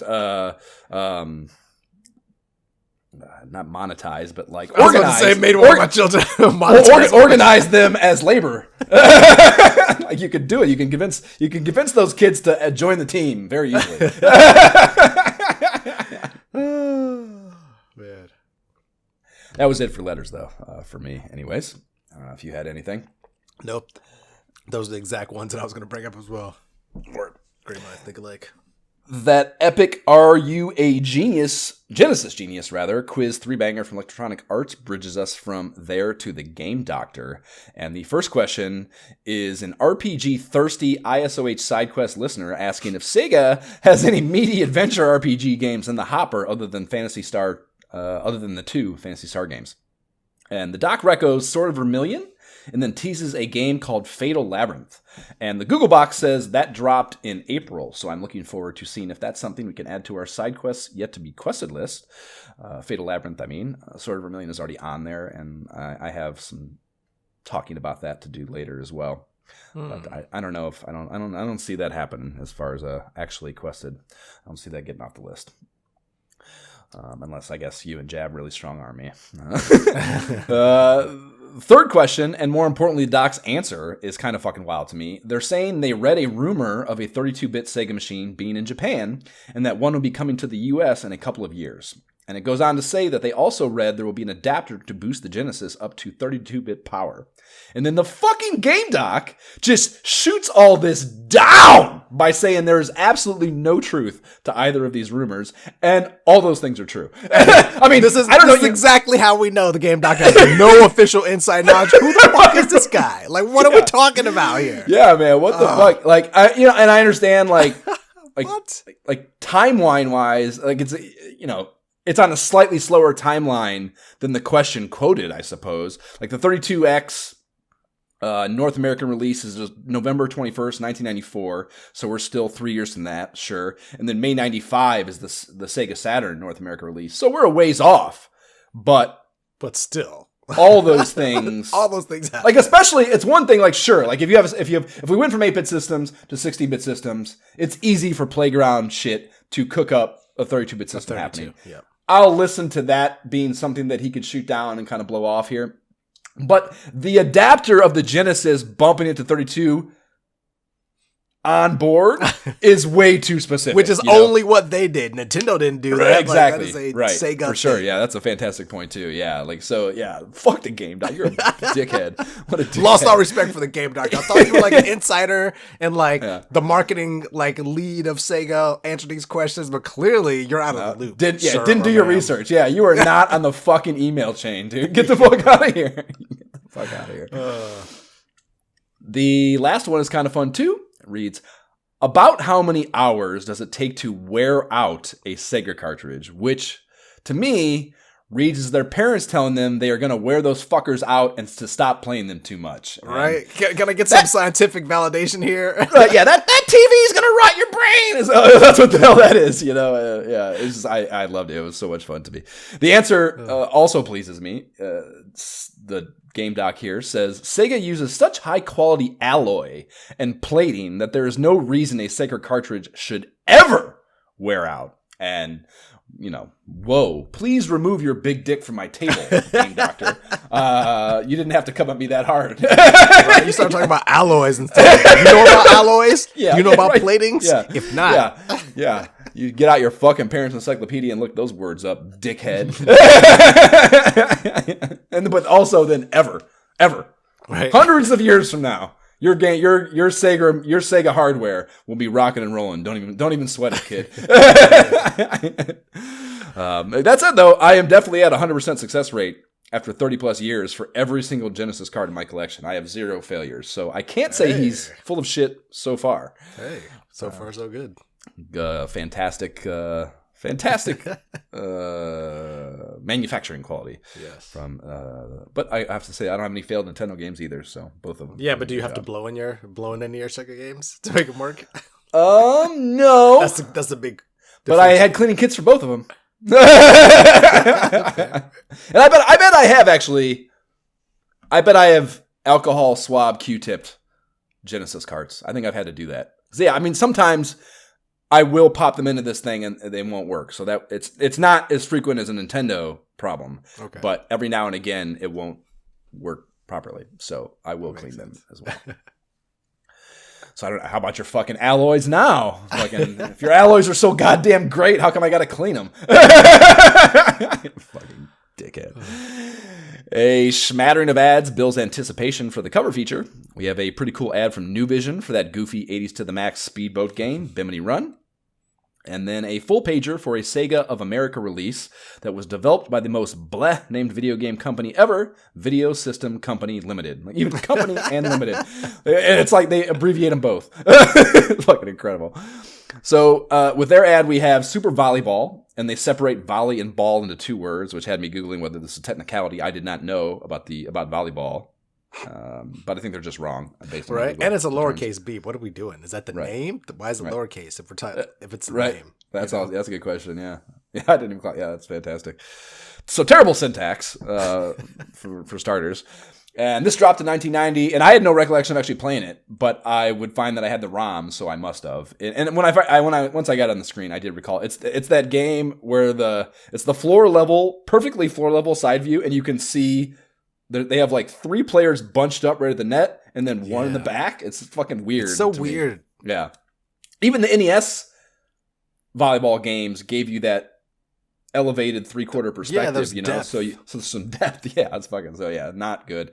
I did chuckle. I made it like 2 points into the game and I was playing Team China and the dude, like he's the very first point they scored. He ran off the court celebrating like raucously, like all the way off the court. He just runs off the court, happy as fuck about the very first point they scored. So that's pretty good enthusiasm for a bad game. Yeah, it looks good, man. It's kind of fun, but for a while I can't tell how to control the guys at the line to block the other team's spikes. Right. Like I can easily control the back guy, but you got to be hesitant about those criticisms, especially with sports games, though. You got to read the manual. It's like the same problems I had with Lakers versus Celtics. Like there's just no way to properly experience those games without knowing every bit of minutia for the controls. So I wouldn't bitch about that. But to me, it's the side, the no depth thing. It's like no fucking way. Compared to Super Spike V-Ball, right? Yeah, not even fucking close, dude. Not even fucking close. Video System Company Limited has a mildly interesting gameography. They have 43 titles spanning from 87 to 06, and they're not a fly-by-night company limited, and a weird-ass concentration on volleyball and Formula One racing games as far as that gameography goes. Like, a lot of F1 games and a lot of volleyball games, which is a really weird, like, space to exist in, I think. It's the same company that did the Pipe Dream game too, though. Okay. Yeah, so okay, respect to them for that. yeah. Got outside their wheelhouse with that one. They hired an intern, and the intern had an idea, and they're like, all right, let's run on it. That's not bad. Or even probably the intern probably brought the code in. Even They probably built it at home. They're like, yeah, we'll fucking publish it. Why not? And then that incredible game hint line with the big red box and their number they want you to cut out and hang near your phone that they have in all the issues. I love that. Did you have this next to your phone? I wish I did. I wish we had a bulletin board next to the phone for me to have put it on, but I did not. I also didn't have Sega Visions yet. So yeah, I'll be curious. That's funny. That's a fun question, actually. Just like a very personal thing. Whether or not when we get to the first issue I had, which was the Street Fighter II issue of Sega Visions, I think that's the first time I've said that maybe on this podcast. But yes, the first issue I had of Sega Visions was I bought it at a newsstand or a fucking convenience store or something, and that was the Street Fighter II one, and then I got a subscription after that. And gotcha. I think it was still bi-monthly. I want to say, maybe not. I don't know. But yeah, I only had the one. I think it was like 1 year or 6 months or some shit. But yeah, so I'll be curious to see. The point being, curious to see whether that ad lasts that long and whether or not I actually did see that as a kid. Because I am the kind of kid that 100% would cut something out and put it on the board. Doing all the fucking art projects that you give me. But then we get to Joe Montana football. Finally. They give Joe a full page of glory to start, a shot of him they like enough to also digitize and put in the title sequence of the game. He's again in that 16-bit jersey with his arms raised, touchdown signal style, and he's smiling ear to ear. And it reads, Joe Montana quarterbacks, another super game. The king of the off-balance throw brings his toughness and finesse to the video screen in a new game that breaks all the rules. And this is, the 91 season was my first time I ever really got in and watched football. Like, I watched the Super Bowl, the 90 Super Bowl. That was the wide right that I bet David Camargo at school $5 of lunch money on and lost. And forever masochistically endeared me to the Bills. So the first season I watched was 91. So I wasn't, obviously your first season, nothing. So, and then Joe Montana got hurt. And actually in the 90 playoffs, I think he missed all of 91 with that injury or most of it. And then when he came back, Steve Young had kind of already taken over and they traded him to KC not long after. So he was kind of done around now in San Francisco. So I never really got to see him playing that offense as firsthand. I've obviously watched a million old games and shit, but I don't know. I didn't know. I've never heard him referred to as that, like having that as like part of his skill set, the off balance throw. Like I don't even think of him as, he's clearly not a mobile quarterback. Steve Young was infinitely more mobile than he was. So off balance, I don't know. That's an interesting. I've never seen that. That was interesting to me, I guess, is all. That's a really long way of saying. Off-balance throws. That's funny. Yeah, I think I was feeling the kind of same way. Like, this was before I really got into football also. Like, I would still watch it, when family and obviously would watch the game and stuff. But I knew who he was, but I didn't have, like, a strong affinity for him. He wasn't like, like Joe Montana. Like, even, like, today, even if I'm not actively watching the NFL, you say who Josh Allen is. You talk about Tua. You talk about Jalen Hurts. Anybody who's actually doing things right now. Okay, I know. Yeah, they're kicking ass right now. But like Joe Montana, the NFL doesn't fall short in their marketing efforts. Yeah, they're doing okay with marketing. Yeah, but I didn't know much about his like individual exploits. I'm like, 49ers quarterback. Yeah, he was. It's funny. My dad was a Browns fan, and there's a certain level of I'm sure defeatedness. Defeatedness attitude, or what's the word? That's right. Defeatist. That's it. Yes. Defeatist attitude to being a Browns fan. So he was one of those football fans that also had like an ancillary fandom for whoever was the like. I know I remember him saying shit about Tom Brady for a long time. He liked Tom Brady too, you know. He loved Joe Montana and he loved Tom. He just likes the classic, cool. Who's ever's the hot like winning this quarterback. Not even hot. Like they're just like the win. Like they're Tom Brady boring. He was boring. He was a boring quarterback. But he won. Yeah, exactly. He won a lot. You know. So yeah, it was interesting to me that he always. So I remember hearing about Joe Montana a lot. I guess is my point. But yeah, I also never really got to see him play in that offense. But yeah, I mean, what I do, he's more of a, in the same way Tom Brady was, like an executor of. He was surrounded by a completely innovative system. The West Coast offense was an all new thing that Bill Walsh invented, basically. You know, and it's like this short, quick passing game that gets it out of the quarterback's hands fast and. Yes, it requires processing power and accuracy, but you don't have to be athletically gifted or anything to do it. You just have to be smart enough to be able to. That's not even necessarily smart, just quick enough mentally to work through progressions and shit. So that's what I think of him as. I don't think of him as doing like anything athletically gifted necessarily. And our listeners probably don't give a fuck about this topic.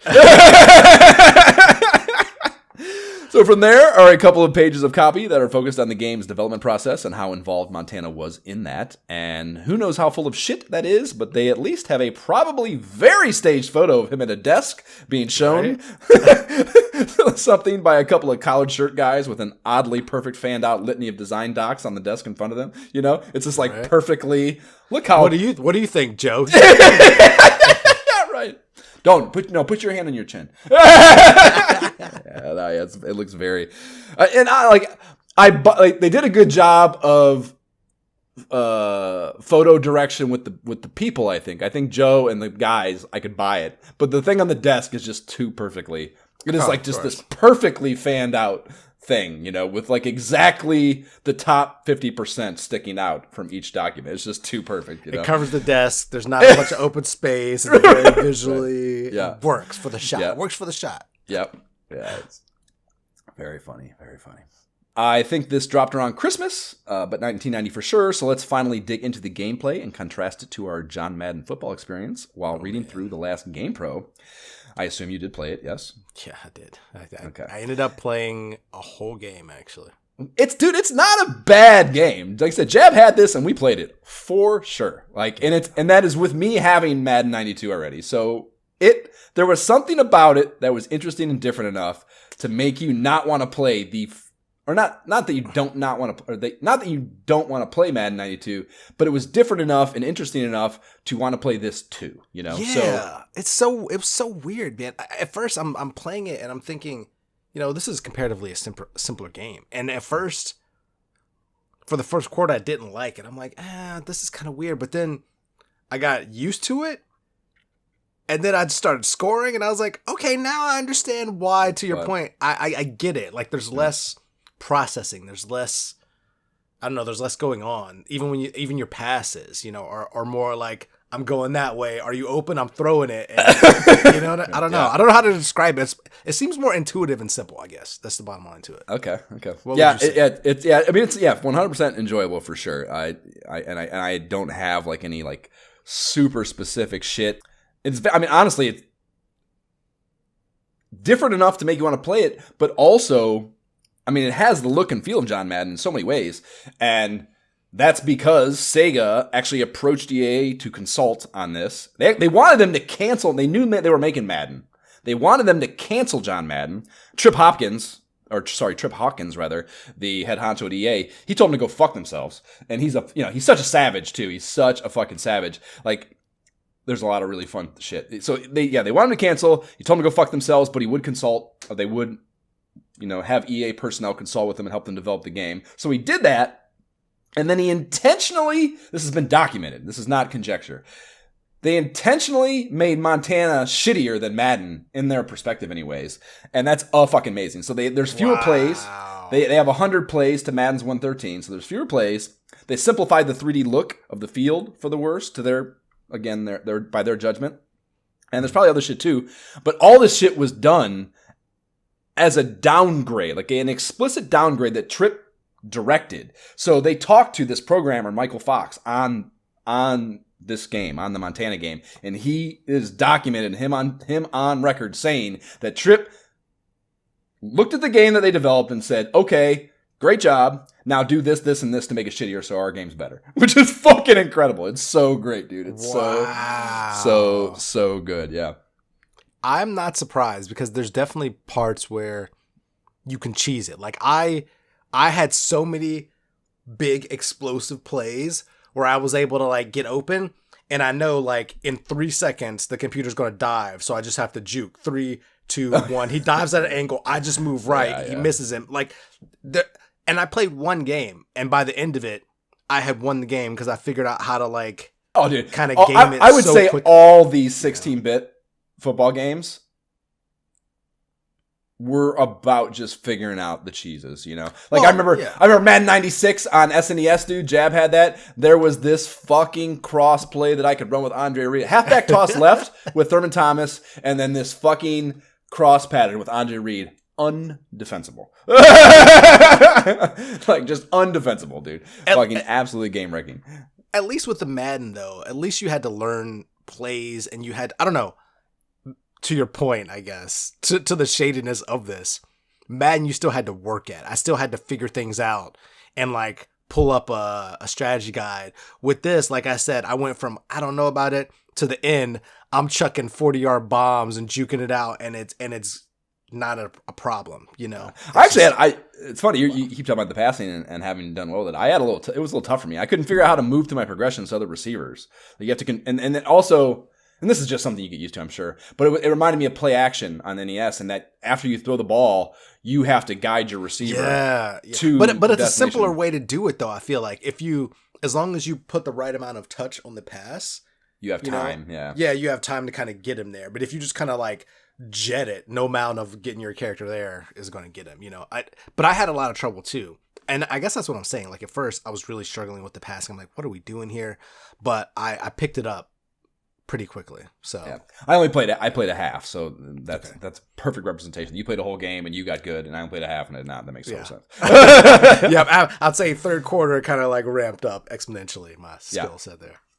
Yeah, so that's in-game shit, and there's a lot of cool little bells and whistle things too. You fire it up, the title screen is Joe cool. He's all digitized and shit. Yeah. A lot of shots of him in that silver helmet and jersey from the commercial shoot, and there's some fun digitized speech also with his voice, so that's cool. The exhibition mode, they have all 28 teams, so I was able to play as Buffalo. And then they show you, I thought this was cool, they show you a little scouting report from Joe himself for each team. You know, his assessment of the 1990 Buffalo Bills was pretty spot on. So I thought, even though this was an unlicensed game, that they obviously spent the time to kind of model it with the current NFL to some degree. And I'm sure Joe, being that aspect of his involvement, I'm sure that was something that was important to him. If he actually did have any hands-on nature, was to he would want the teams to represent the teams. You know, so that was cool.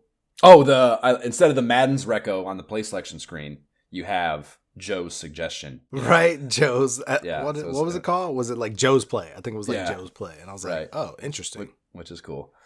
It's just fun. Like I said, that I made me sad that got removed from the Madden side of it too. You know, that was a fun little thing. I think actually it took a while though. I think there was actually 92 or maybe one of those in the 90s even. They eventually developed, if I'm recalling correctly, they would eventually develop you could go to a group of play. There was in the same way the formations were presented. One of them was Madden's suggestion, and you would go to it, and it would just be the 3 plays. You could A, B, or C, and all 3 were Madden's selection for this situation. You know, you can do any one of these 3 plays, and that's what Madden. I don't remember that version. Yeah, I think that's eventually how that got implemented. So maybe saying that got removed was wrong. I didn't remember that last time, but either way, that's a fun little feature there. Yeah, Jab and I, we played fucking a ton of this, man. So not a bad game at all. I don't know if I ever said. So yeah, I wouldn't let him get the Madden games, which I've always thought of as this purely negative, domineering Nazi fucking thing that I did with the same thing. I wouldn't let him get Mortal Kombat. That's why he got Street Fighter 2. Same kind of deal.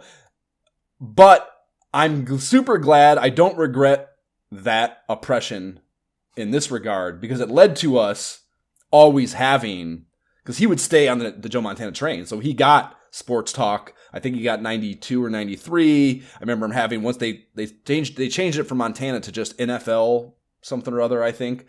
NFL Sports Talk or some shit, once he was on the Chiefs. So I remember, I think he had 94 and 95 both. So we had, and that was cool too, because the Sports Talk nature of that was awesome, dude. The play-by-play component, you know? Yeah. The gameplay itself, and it was a completely different view too. They did a side view, so it was like a different feeling game.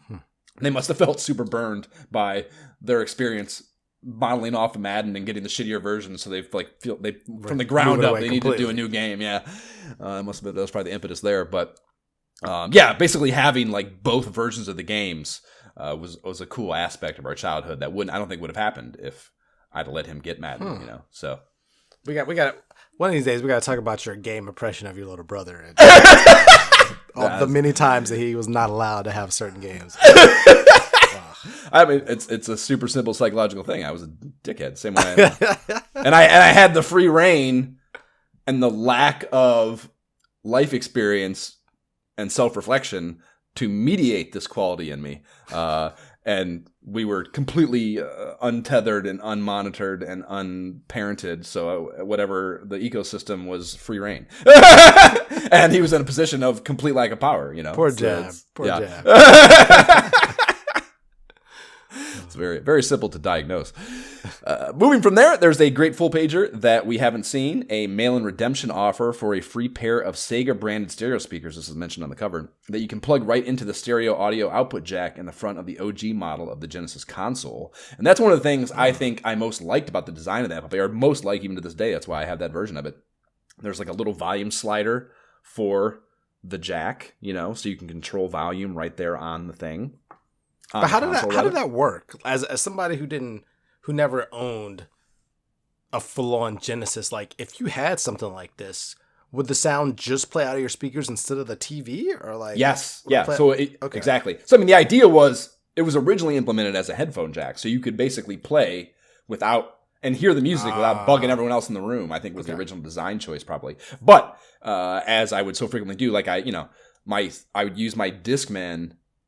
The audio out on that and just plug it into my actual shitty dad's hand-me-down stereo kind of thing. So like you could use that headphone jack would work, and as long as you had like an amplifier of some kind, you could use it. You could pipe it into anything, you know. So it was a super cool feature to me. And that's you could. These things were basically, in my mind, the same thing as a PC Sound Blaster style speakers, you know. So they had their own volume dial on them, so again their own amplifier, and oh my god, I would have fucking loved these fucking things. I would love to have them. They call it a $40 value, and all you have to do is purchase any 3 of the 33 Sega published Genesis titles they have listed here on the redemption coupon, and then redeem them between Christmas Day or the day after Christmas Day and then February 28th, 91. So you got like 2 months to buy these 3 games, and you can get these for free, which I think is a pretty good deal. And I found a couple sets of these actually on eBay. I looked them up. There's you can get a pair of used ones for $220, and they had a new pair for $395.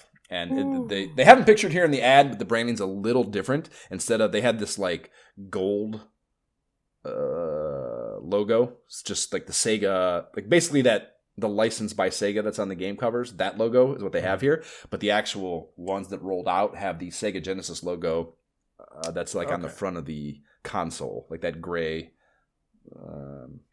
however you call that design. So a little different than pictured, but very cool and branded 100%. That would made you feel very Team Sega if you'd had them. You know? So this was a pretty cool giveaway, I thought. Nice. And we then have a 2-banger on Mickey Mouse in the Castle of Illusion after that. Ooh. And yes, this is mostly just a, albeit justified, fluff piece about how gorgeous the game is. That it is also by no means a kid's glove challenge. They mention a more in-depth strategy piece is coming down the pipe in a future issue, so we have that to look forward to. And it continues to be touted as a game that belongs in the annals of King Lork's Blessings lineage, for sure. Dude.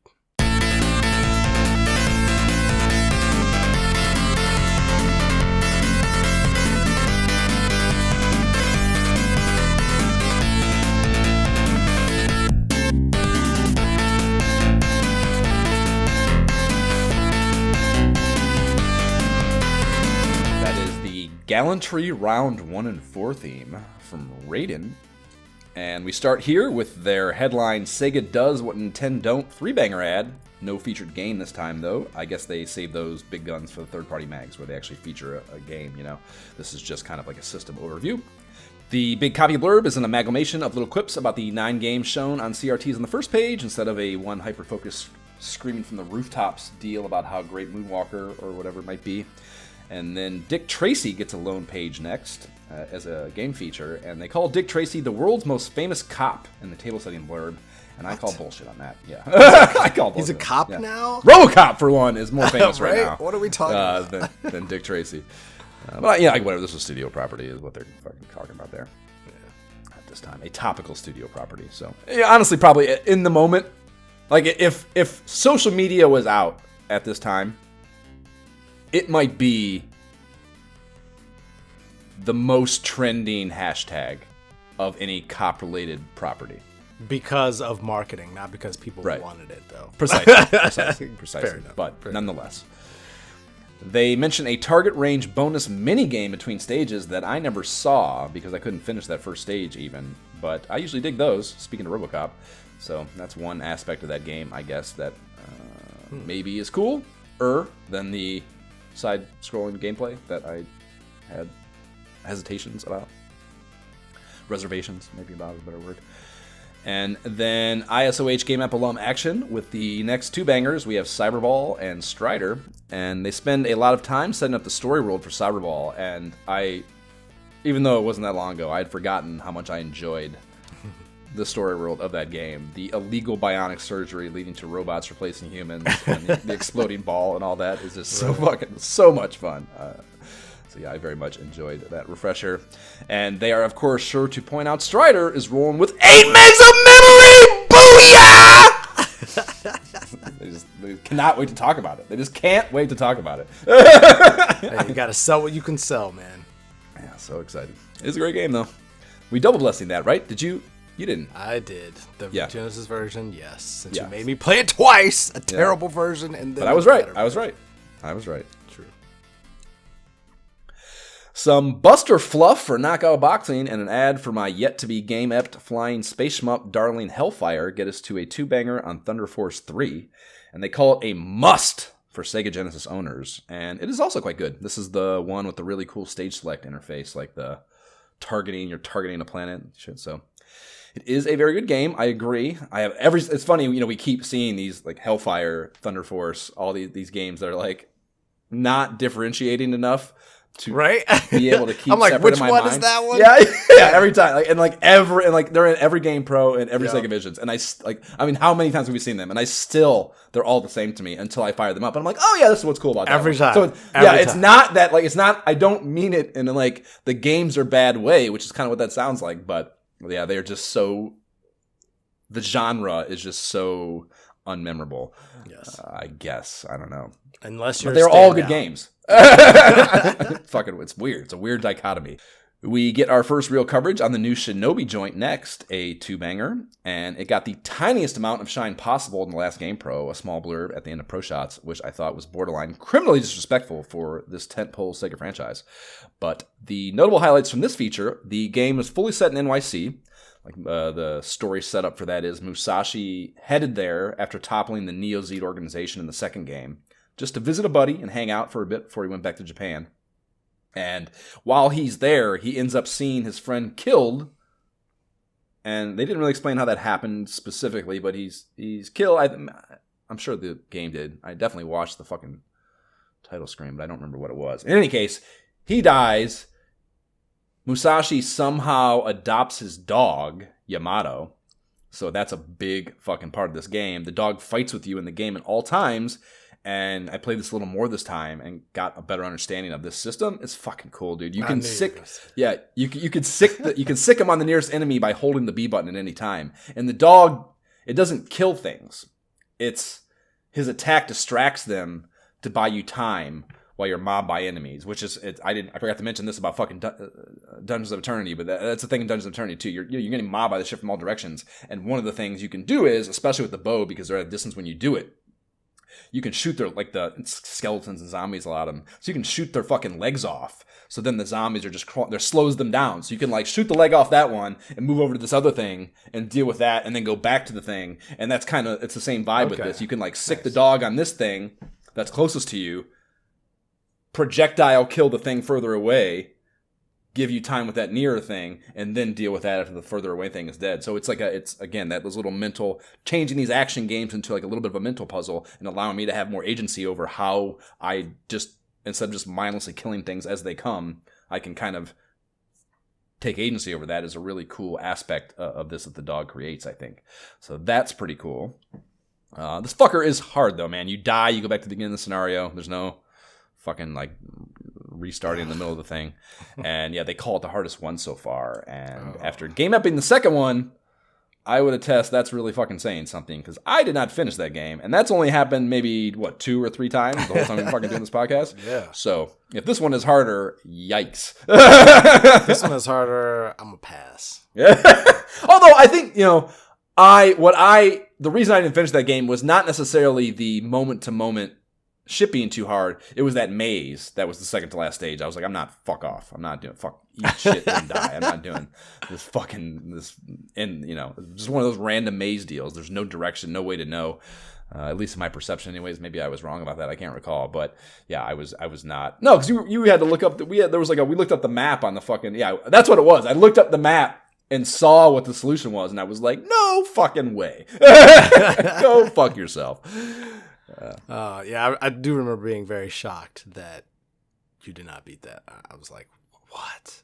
Yeah. But yeah. Did you play it this time? I definitely did not give it a blessing. No, I did not, because it's Shinobi, and after the last non-blessing, I was like, no. Just out? Oh, man. Although I knew you were gonna play it and mention it, but yeah, no, it is tough. The one-hit death, and yeah, I didn't mention that, but yeah, it's a one-hit death situation, which is tough. And you go back to the stage start, that's tough too. But the dog thing is really fucking cool, and it is gorgeous. The music is fucking lit. The ninjutsu spells that you have are badass, man. Like you can do really cool, fucking devastating things with those. It is very tempting, despite and like it's. I think there is improvement to that kind of, we griped a lot about the stilted non-ninja fluidity feel to the controls in Revenge. Yep. And I think that is improved, but not entirely vacated. So the difficulty and that not feeling entirely better are detractors, but I think it's still a really good game. Yeah. A cool new two-banger ad from Renovation is on deck after that, and they're going for a police lineup theme here. This is a pretty cool, I don't know, ad design or whatever. They have like a police lineup background that like shows the height of the criminals, and then 3 other games featured in with the tagline Renovation's Lethal Lineup above or below it, whatever it is. And they have like the game boxes on the height shit. And it is Final Zone, Granada, and Whip Rush. And those are all games we've spoken about. Final Zone is just some flying shit, I think, that is kind of mediocre. Granada was the tank one, I think. Yep. It was that we fucked with an episode or 2 ago in GamePro, I believe. And then Whip Rush was, I think, actually a pretty cool flying shmup, if I recall correctly. Yep. And you can also mail in for a free poster for any one of these 3 titles, not even asking for shipping and handling anything in that case, which is pretty cool. Wow. So would have definitely cut that out and mailed it in, stole a stamp from Dad and all that. and we've seen and played all 3 a number of times now. It's nothing new. I do. Yeah, I wrote down, I do dig Whip Rush. But there's better ones. Like none of these are better than those few flying shmups that we have yet to tackle. So not bad, but not cream of the crop either. Definitely okay if you had a Genesis at the time and you got one as a gift. You're playing it and you're probably a great rental. Great rental. Oh, for sure. Yeah. Just for a weekend, you can take that fucker back after you fucking totally fucking dipped your toe in. Now we're moving on to Sword of Vermilion. There's a 2-banger dive into that, and it's like they have this, like there's a really stylized table setting blurb that it feels like the lamest, most stock medieval fantasy Mad Libs ever is what it felt like to me. Like sword, dragon, village, kingdom, dying wish, king, Excaliburia, like just words that would be in this story world, but there aren't good ones that are really picture painting to tie them all together, is kind of what I mean by that. And they do cut right through the shit and start talking about how you should start the game with grinding until you get to level 3 or 4. And I have to applaud that kind of honesty. So I liked that aspect that they tell you. know up front. Yep, you're going to do some fucking grinding to get into this game, which is fair. I want to grind, and I'm fucking playing an RPG in 1991. I guess we're in now, finally. There's 3 battle screenshots featuring some awesome huge enemy sprites, so it looks fucking cool and interesting, but that is pretty much the only thing on these 2 pages that really piqued me. Yep. And after having this roundabout same level or lack thereof of enthusiasm when I tried it at the beginning of the game, I think I'm kind of sad emojiing out on this personally. I don't know if you got as far as to fucking with it again or anything, but no, yeah, because I know it's something that's going to take a long play, and just prior feelings were like carried the day on this. So yeah, looked at it again, like it's cool. The art is weird to your point, like it definitely looks more like painting kind of a thing, and definitely does not pull me in. So moving on. Yeah, I think we're gonna be long out of this era. It's like we still gotta do Phantasy Star 2. And I think we're going to be long out of this era and have just infinitely better options to it. And there's just not, I mean, it's historic, I guess, in the sense that it's probably the first, if you don't count the Phantasy Star iteration on SMS, it's probably the first big RPG in the Sega home console lineage. So there's an aspect of like historical significance, but I don't know if I think it's, it's just I don't think it's there, And we, thankfully we have the benchmark, even if you weren't participatory in it, of the first Phantasy Star to say we got the first one, so it's not like we totally ignored the beginnings of Sega. I think we can skip over this one and go to Phantasy Star 2 and not be doing too big a disservice to the Sega side of the paradigm that we are journalizing through here. The party line is next. That's Sega's forward-facing marketing facade dedicated to demonstrating how supportive, i.e. in need of third-party developers, they are right now. And they mention a wrestling game in here from DreamWorks called Jesse the Body Ventura Wrestling Superstars. And I spent some mental time on this. It doesn't appear this ever made it out, so it's kind of for naught. But I feel like that's a really weird wrestler choice. And what I think is my diagnosis of this is I think Jesse the Body had a hell of a publicist and or agent at this time, Like I know he had some heat. Like he wasn't non-existent as a wrestling persona, but he wasn't like he was very mid to me. Like he was older. He was popular. Like clearly he became like governor or whatever later. So he's clearly got some personality. Well, there's some intermediary. Well, yeah, I see what you're saying there. I thought you know what I mean. I thought you were saying that was like part of his like resume. No. I'm just saying like he's always had like personality and stuff, but he was not. To your point, he was not as big as like your Hulk Hogan's, your Macho Man's, right? To do a whole wrestling game for, it doesn't seem like a good fit. I think he which was it never made it out, so that maybe also maybe image was probably important at the time too. So I assume there's like a small pool of what's your image, who's big enough, who's interested, blah, blah, blah. Right, for sure. Yeah, like, he in between, that's what I thought you were jumping right to governor, like jumping over the acting part of his whatever, because that obviously was I think a bigger predecessor to him becoming governor probably in the same way it was for Arnie. But yeah, like, I was kind of surprised, like when I really started digging through his acting filmography, like, there's the obvious Running Man and Predator, obvious things that everyone has seen and knows. And I love Running Man, as I've said before, is one of my favorite movies ever. And he certainly, his role in that is a nice, big, fun part of it for sure. Kind of like, he's like the retired gladiator that like laces his boots back up when shit goes sideways, and Arnold's fucking taken out so many other stars. So yeah, he does a cool job with that. But and that's the thing. I think he like the only way, because there's nothing before that though, and again, like pretty mid wrestling persona. Like I think he had to have been buddies with Arnie, I think, to get those two big ass roles. Think so? He must have had some sort of, off the court relationship for sure that made those happen, because there's nothing in his background. I do not see him like auditioning for the. I mean, I guess they wanted a big dude, and I guess he was that, and there probably was some of those wrestlers that were big personable, dudes. Right? Not drugged out, not gonna go nuts. You know what I mean? You're really So maybe he got him legitimately. I guess talk him through it, but my initial presumption was there had to be a relationship there. But it was funny too. Like I said, where he went from there. He was in quite a few things. He also had a role in this movie. You ever seen Ricochet? I think I've talked about it on here before too. I have. It's a Denzel movie. It's him and Lithgow. It's Denzel and Lithgow, and it's fucking It's a really. I think his role in that was rather small, but that's a really good movie. Like one of my guilty pleasures. I remember my dad watched. That was one of those like rental store deals I watched with my dad. And in hindsight, like I cannot. Like it's such a testament to. I don't know. I want to say irresponsibility. Why did you watch that? Yeah, why was I? Why? Because I was probably like 8 or 9, 91. So what? I guess I'd have been 10. 10, yeah.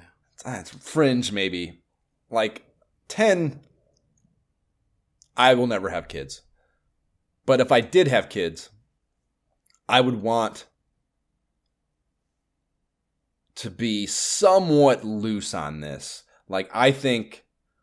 I wouldn't want to be. It's probably why I shouldn't have children. But I wouldn't want to be.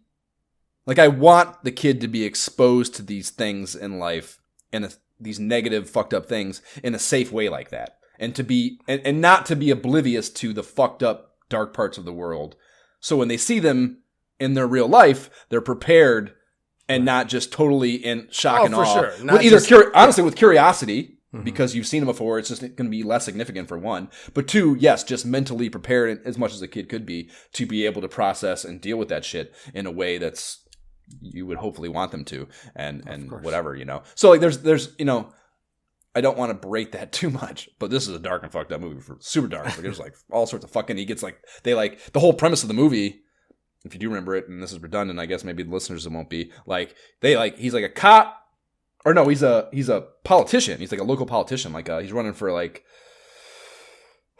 local, like a fucking what do you call that? The prosecutor, county prosecutor, like the attorney general, or attorney general, yeah, type deal. Mm-hmm. And he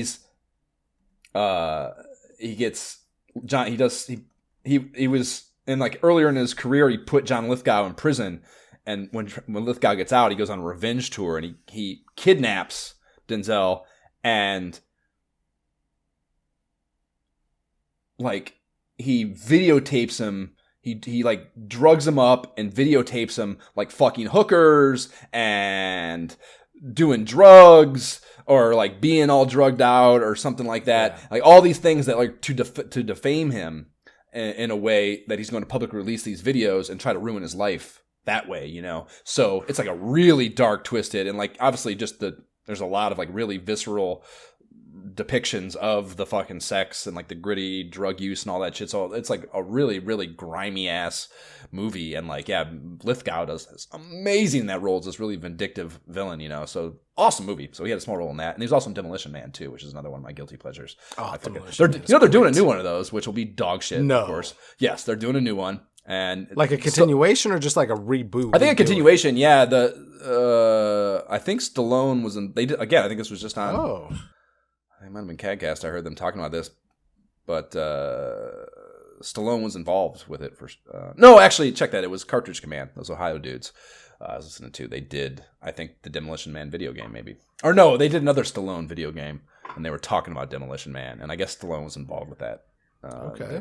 The reboot of it. But I maybe it was just something they saw it in development that it wasn't happening yet, at least not with any actual traction. But it would be horrible, but I do love that story world for sure, and I wish they could do it in a non-horrible way because, yeah, it's an awesome story world, just so fucking good. They need a documentary on that, too. They need to pull a Cobra Kai, find a good way to, like, revive that world and tell me more about what's happening in that world and what's gone on since. I would love that. I'm into so it. Good. If you're listening to me, make it happen. Yeah, that's probably my favorite Sandra Bullock role. Oh, ever. For sure. Mine, too. Speed's Absolutely. good. I like Speed. Speed was a good movie, but I think she was a little more stock in that, like she did such a fantastic job with like that. And that's kind of what she's always like usually anyways, the good girl. Yeah. She's very all-American and all that visually, so they played into that with a lot of her roles. But like the over-the-topness of her like naivety is just incredible in that contrast. So memorable. I will always remember that movie, that performance. Yeah, so good. So otherwise, this feature is like a third-party game speed dating event. It's just a game title and maybe 7 vague adjectives. Then next topic. so it's kind of like we blow through the pro news reports and stuff. It's just like there's nothing interesting here. It's just telling us things that we already see in ads. There's no benefit to having this here, in my opinion, as an actual piece of journalism. They're not giving you judgments or any sort of editorial analysis. It's just, this exists. Like, I know that exists already. You don't need to put it here. I felt the same thing. Reading this whole magazine, I kind of felt, I don't know why. Maybe it's because it was newer. I didn't feel that way before, but reading through this issue, I kind of felt like that. Like, if I'm aware of the gaming industry at all at the time, if I am looking at GamePro or EGM or anything else, then this feels just kind of like... This is redundant. Right? Yeah. Yep. Nope, and if I'm a kid, they're not fucking, like I said, pre-Kalinsky, sake of it, it's not a magazine yet, which is why they couldn't get people to subscribe to it. The readers at the time felt that way too. So we are not alone in that sentiment. After these messages, we'll be right back. Who does the first ever 8-meg game, the ultimate in gameplay, voted Game of the Year? Who does the third generation of the hot arcade hit Shinobi and lifelike 16-bit graphics? Does.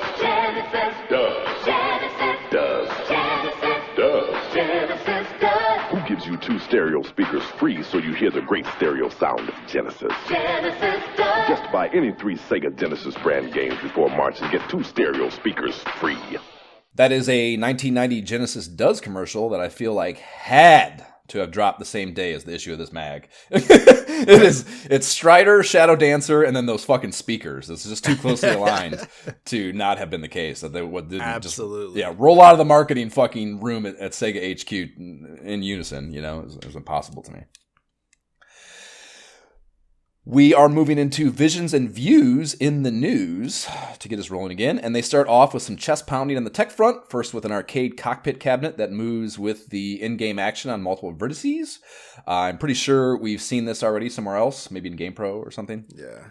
They tout a new video monitor cable that allows you to bypass the antenna connection on your TV.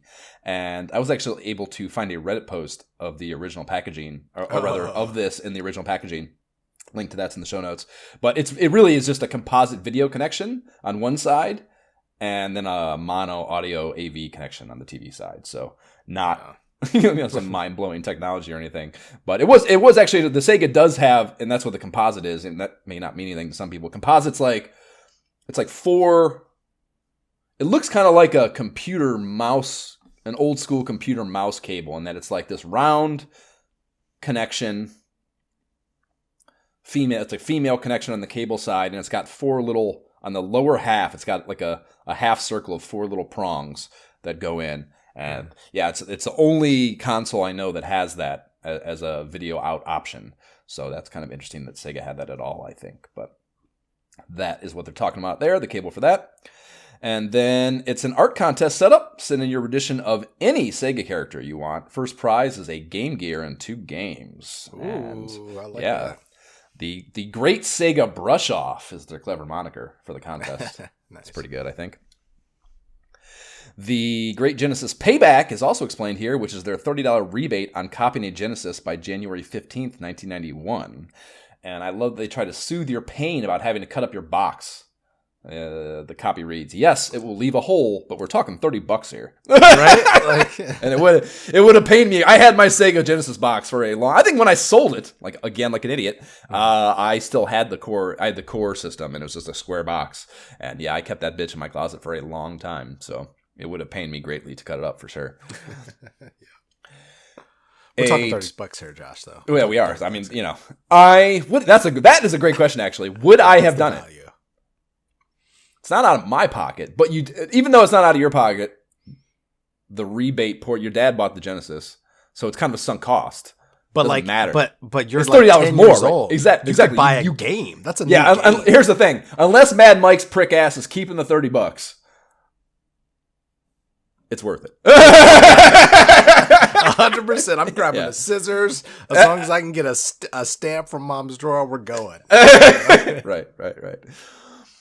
We then have a 2-banger from Micronet, and we have 3 games here. 2 of them are not out yet. A war strategy sim, Warrior of Rome, hits in late February, and then what is almost certainly a flying space shmup, Raiden, is a summer release. You played it, I assume you used the music, so you must have been stoked. Yeah, we have to talk about that. I know it says coming soon here, but it's listed in a couple other places in the mag. So it says Raiden here. The game that comes out is Raiden Trad.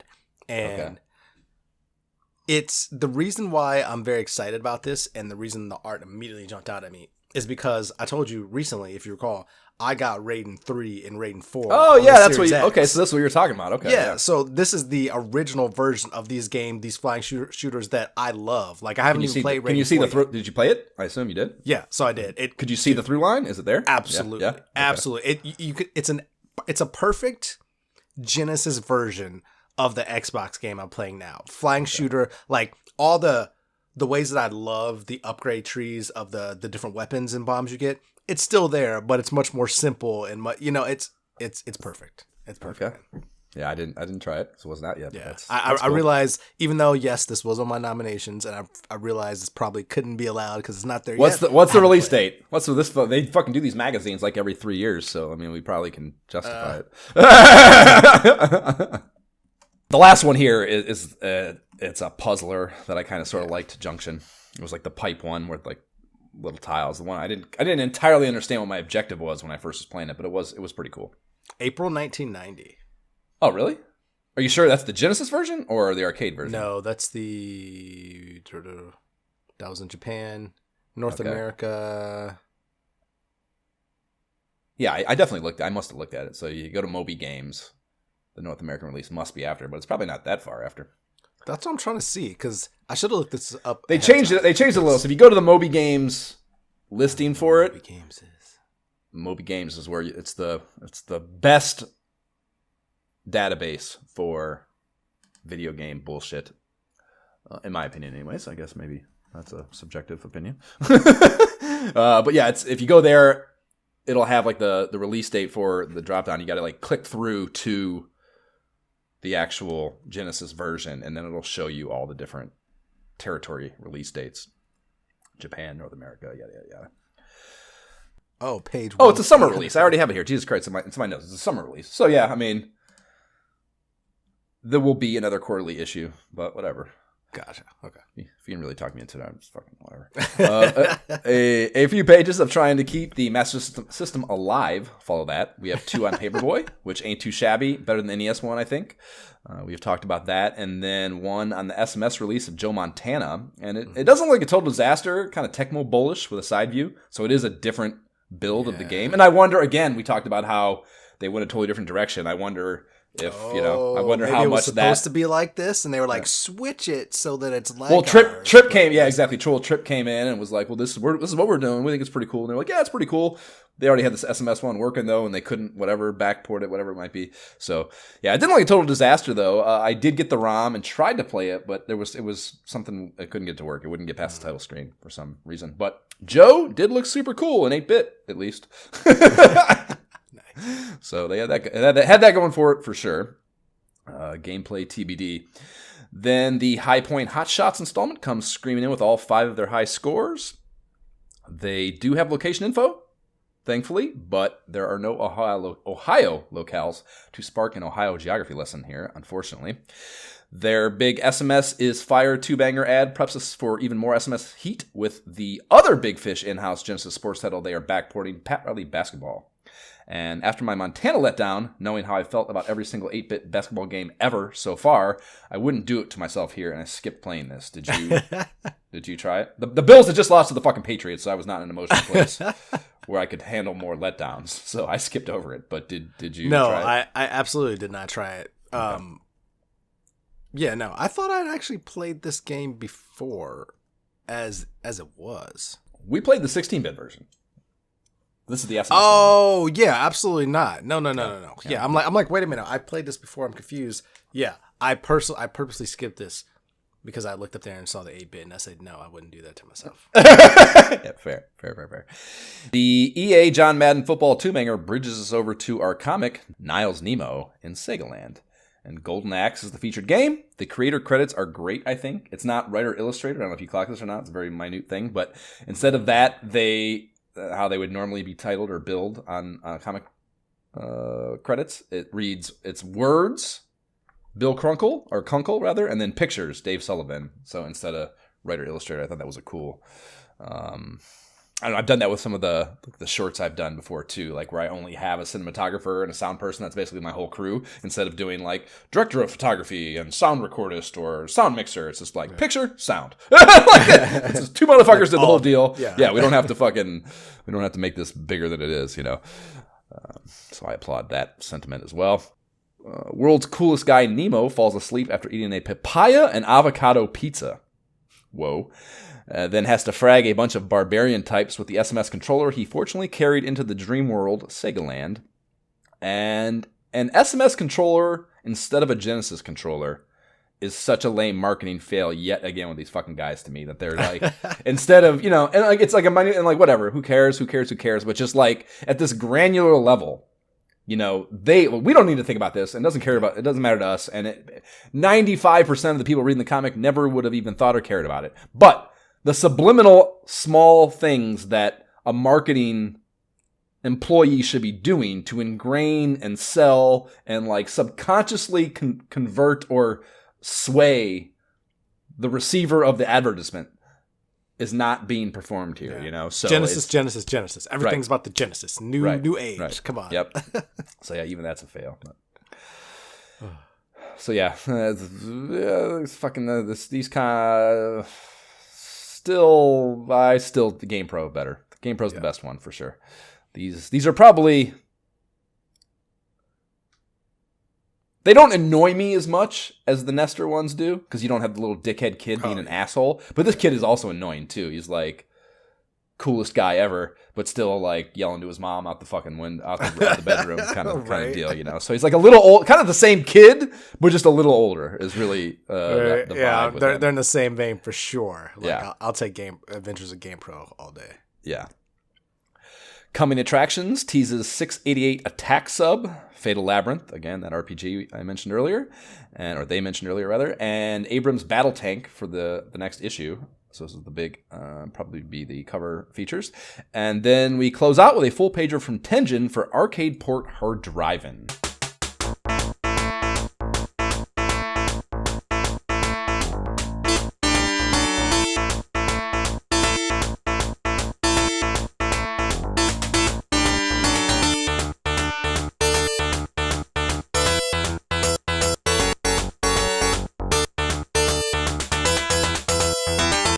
And this dropped a few days before Christmas, so we are fair game on this game for a game episode.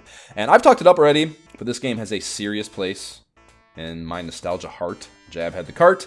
I've reclaimed it in my childhood reclamation project, and this is just a really, really fun but weird, obtuse game. And it's like I really, really, really parsed it, and I was talking to someone on one of the socials too, like, it looks like shit, it controls like shit, it sounds like shit. Absolutely ridiculous things happen in the game that make no sense whatsoever, but it's still somehow a national fucking treasure to play. It's so much fun. That makes no sense. None at all, dude. It is completely illogical, but it is such a fun game. And again, I can tell from the chatter and like the reception of the shit I was posting from it that I am not alone in this opinion. Like, it is a well-revered game. And, like, some of it was for the arcade game, which I'm sure is, of course, better. I don't think I've ever tried it. I might have. Either way, it's just so much fucking fun. but it looks like... Yeah, it's like this proto 3D, so polygonal, so rough around the edges in so many ways, dude. But I'm telling you, did you try it? No, because I looked at it. You gotta try it. I don't know, like, I want to play it as a game, as like just a jerk off game episode, but like, I don't know if there's any, like, I don't know what we talk about. I mean, there is, like, we will spend, if we do a game episode on it, we'll spend half-hour chunks on, like, the absurdity of being able to run over the cow in front of the barn and trying to drop out of the top of the fucking 360-degree loop on the stunt course. Like, there's just, like, there's all these weird-ass, the semi-truck, I posted a video of coming out, like, I was, like, trying to record myself doing the thing where you, like, go halfway up the 360 loop and literally just drop down, because it shows you an instant replay of your crash after the fact, which is just one of the weird, quirky things about the game.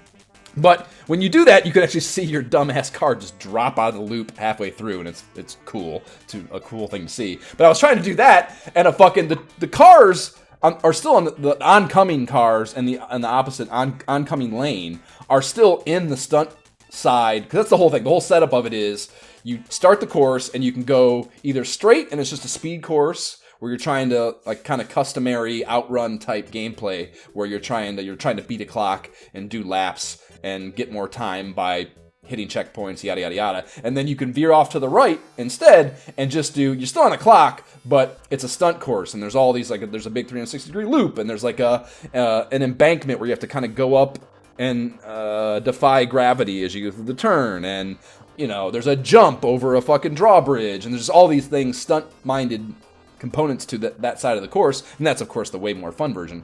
But yeah, so I was trying to, the oncoming traffic is still in that, and I come up to the loop in my video, and a fucking semi-truck comes out of the out of the Loopty-Loop and just nails my ass, and I fucking crash, So, like, the idea that a fucking semi-truck can go through a 360-degree fucking loop all the way and come out of nowhere is just a hysterical example of how absurd the gameplay is in this fucking video game. So, yeah, really fucking fun, man. And I love the ad is great too. There's a lot of fun copyright in here that I think they nail. Hard driving is so real, you'll feel like you're burning up the road in a high-performance car. 2 tracks provide plenty of challenge. Put the pedal to the metal on the speed track or get airborne on the radical stunt track. Jump a drawbridge, do a vertical 360-degree loop. The true 3D screen display will have you hanging on for dear life. If you lose it, you get to see an instant replay of your accident. Like the incredible arcade hit, the hard driving is looking for a few hard drivers. No license, or cars are required. So, pretty fun copy there, and it encapsulates kind of all the fun little aspects of it, I think. So, good job there. And yeah, you got it. Even if we don't play it for it, you just gotta fire it up and try it, dude, because and you gotta stick it out and, like, get into it and get a feel for the controls so you can actually engage the game, because initially you're not going to be able to. So it's gonna take a moment. You have to get over that speed bump to really embrace it. But it is a super fun. And, like, I'm telling you, I fired it up and, like, I was like, I played the game, so I'm not even experiencing it new.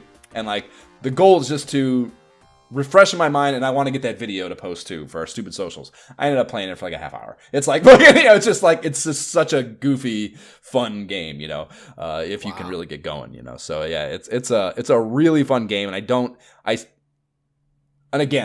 know how much this shouldn't matter for game episodes, but I don't know how much of a structure we have to really engage it for that in that framework, but. Said there's 2 tracks, right? Like, how do we like? That's not a whole lot to talk about. No, exactly. No, that's just not. That's another. That should have been the list. There's no content. Like, there's no content in there, but it's still fun to play. It's fucking wild, dude. It's insane. Right. It defies every video game.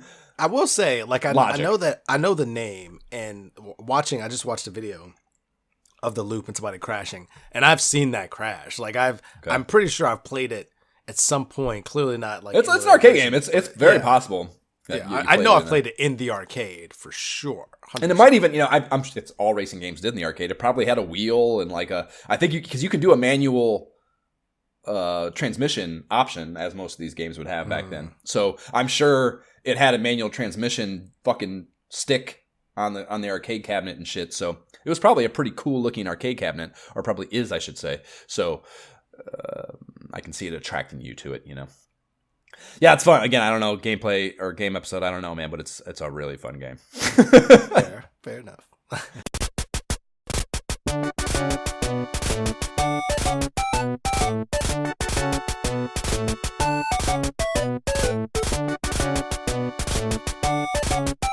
That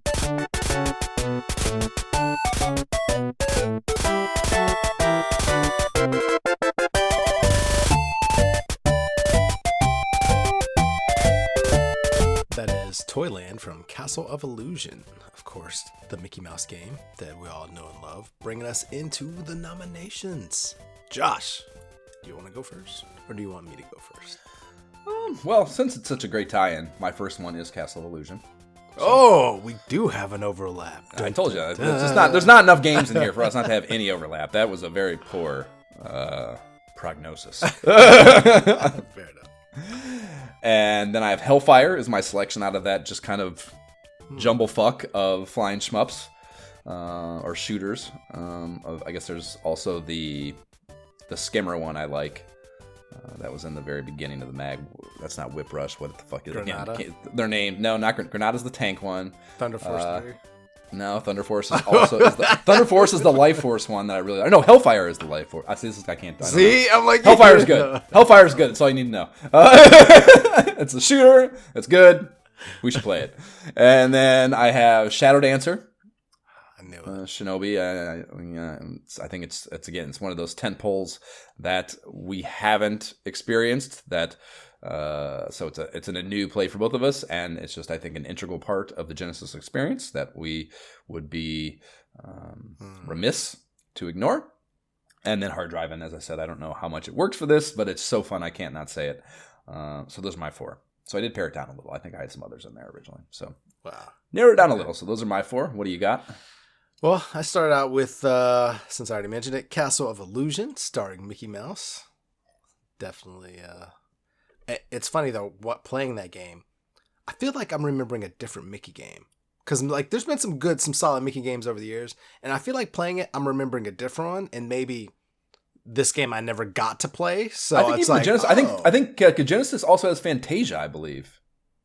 Yeah, I don't know. I started playing it and thought this does not seem familiar at all. Like there's no familiarity. So anyway, excited for that one. It would be new for me as well, so I'm on board with that idea. Second would have been Raiden or Raiden Trad. Doesn't sound like it's out, but purely because, again, it is the beginning game of the game that I play now, which is a blast. It's a little slower than other flying shooters. Like I know that obviously playing it 3 or 4 now is a much, everything's faster, everything moves quicker. This is a much earlier version, but still be cool to check that out. And then last, because it was listed there, Truxton for the flag shooters. Truxton's in there. Truxton's in there. What have we done any of the Genesis shooters yet? Well, we did Felios. Yeah, we did Felios. So that's definitely a flag. Again, I'm just like I'm Truxton's before that, so it's more formative, I suppose. So there is still like that historical component of Truxton. That is an angle for advocating it. But then the obvious overlap. Castle Illusion. I don't know if I have. I don't know what. hearing all that. What's your core inclination? I mean, it feels like we should do a flying shooter, because there's so many of them more, just because that's just what is out on the platform at that time. Just to get it off our fucking plate. Yeah. So we can stop. Then if we do that, we'll stop nominating this whole subset, and that's probably good. We can just say we're done between all of them. Like we've done multiple, we're good. That's a good, very, very, very practical approach to this. But then, like, at the same time, I don't know, because I didn't have a Genesis later on, like, I don't know what other games come out, like, next year, in 91, 92. Like, I don't know if there's some other game. There'll be plenty. Like, shooters aren't going anywhere. There'll be other shooters later on. If we're not gonna wall ourselves off from flying shmups. I don't think you got to worry about that for a long time. just the subset that we've seen in this same grouping. We'll be dead, Jay, before we get to an episode on this podcast where flying shmups, because we've talked about how those kind of went away. Where the hell did they go? We'll be dead before we get there in the timeline. So don't worry. Don't worry about that. Yeah. So I mean, I don't really remember their Hellfire one. I know I have it. It just, again, I think I'm pretty sure Hellfire is the Life Force one, the one that I keep comparing to Life Force. I see. Yeah. I'm probably wrong. It's probably Thunder Force. But how would you possibly? Right, how do we know? Because here's the thing. Figure out which one it is. I can remember the ad for Thunder Force being the one with the Phoenix. So there's fire, right? There's fire in that ad. There is. It's one of the Phoenixes chasing. But Hellforce has fire too, though. Well, it must Hellfire. The name is Hellfire. That's what I'm saying. So exactly. So the name fire or the word fire is in this, but Thunder Force is the one with the ad that has a fire vibe to it. So yeah, like who knows, man? Who knows? Well, I just know it's good. Oh man, yeah. I'm fine with a shooter of some kind. Okay. Or Mickey Mouse, either one. Okay. Yeah, I'm good either. It's kind of where I'm at too. Like I feel like Shadowed Answer will be there for me to argue for later on as well. So I'm not worried about skipping over that for the time being. And I also want. They didn't have it here. Gotta wait till it's in Game Pro with Substance too, so we get some maps. If they're not gonna give, I mean, you would think Sega would give us some maps. I mean, they had some screenshots of some light tips, I think, but again, some maps to help you through with this fucking thing. So like a more in-depth mag piece for that game is something I think I want. So again, I'm also into waiting for that. Castle of Illusion, I don't feel like will be important to have that. They can tell us it's not kid gloves, but it's still going to be pretty linear, I think. It still might be, yeah. Not that fucking Shinobi games aren't linear. It's very left to right. No, there's a little bit of verticality to it, I suppose. Going down into those, like, remember there was like the house you went into the hole, and you could go the subterranean route on. So there's a little bit that maps would be helpful for, probably, but. In any case, so yeah, I feel like I could play Castle of Illusion without a more in-depth piece and not feel bad about it on that same logic. And it's like we said, there's going to be another. Like I think you're right about that there is another one, and I can picture the Fantasia key art like that's on the fucking Fantasia movie on a Genesis box in my head, no problem. So I'm pretty sure that exists. Which means we are going to click over to another one of these that you would love to have this off our plate before we get to, in the same way we would want that to be like for a Mario game or something. So that's a pretty good argument for that. And I'm sure, despite, again, the not kid glove thing, it probably isn't that stressful. That's what I was thinking. It did feel a little slightly simpler than I would have expected, but maybe I didn't experience it. I played it for a very short amount of time. Exactly right. I'm sure it ramps up to some degree. But yeah, it's such a beautiful game. It'll probably just feel fun. And we haven't done any Mickey Mouse or Disney stuff other than the DuckTales, I think. Yeah, so we haven't done a ton of Disney, and that probably deserves some attention for this time era too. So maybe that. I could live with that. If you want to do that, I'll do that. Castle of Illusion. Sold.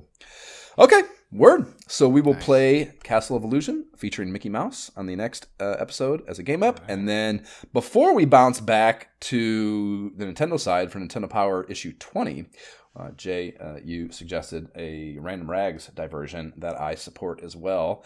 And we're going to dive into the first EGM. And that is, if I recall correctly, I think it's early summer, May, June of 89. So we'll turn back the clock a little on that and get a game up out of 89 real quick before we bounce back. So there's a little bit of a tangent we'll be on for a while before we get back to our regular scheduled programming. But that is all on the horizon, and you can subscribe to the pod on the platform provided by whatever dumbass company that serves up your pottery. Please rate and leave positive shit for the pod on whatever platform you listen to if you do enjoy our nonsense. Website is nyehentertainment.com/ISOH pod. You can email us directly at isohpodcast@gmail.com. You can follow the pod and banter with us on the Facebook page, the Instagram, there's a subreddit, talk shit to us about our gameplay videos on the YouTube, and links to all that shit will be in the show notes. We do not have a Patreon, but if you like giving money to things podcasters tell you to, and would like to do so at our direction, the Able Gamers Foundation creates custom gaming rigs for gamers with disabilities, and that is cool as fuck. AbleGamers.org is where you can find them. T-shirts with our branding are on the website. They're dope. I'm wearing one, and proceeds on those after pod expenses go to Able Gamers. Jay, tell us how people can reach you on the interwebs. You can connect with me at GentlemanJB without the second E. That is my gamer tag. That is my handle. You can find me wherever I'm active on the social spheres. I am on Twitter at Josh Folan. If you want to mostly listen to me rant about the Buffalo Bills' conservatism and offensive game planning. And I am on Instagram at my shift key is broke, and you can find me on the Oculus at the same tag, my shift key is broke, if you want to go on some dungeon spelunking activities with myself, and once I rope Jay over here into it here in the very near future, the both of us. So, see ya in the metaverse. Okay, bye. Bye.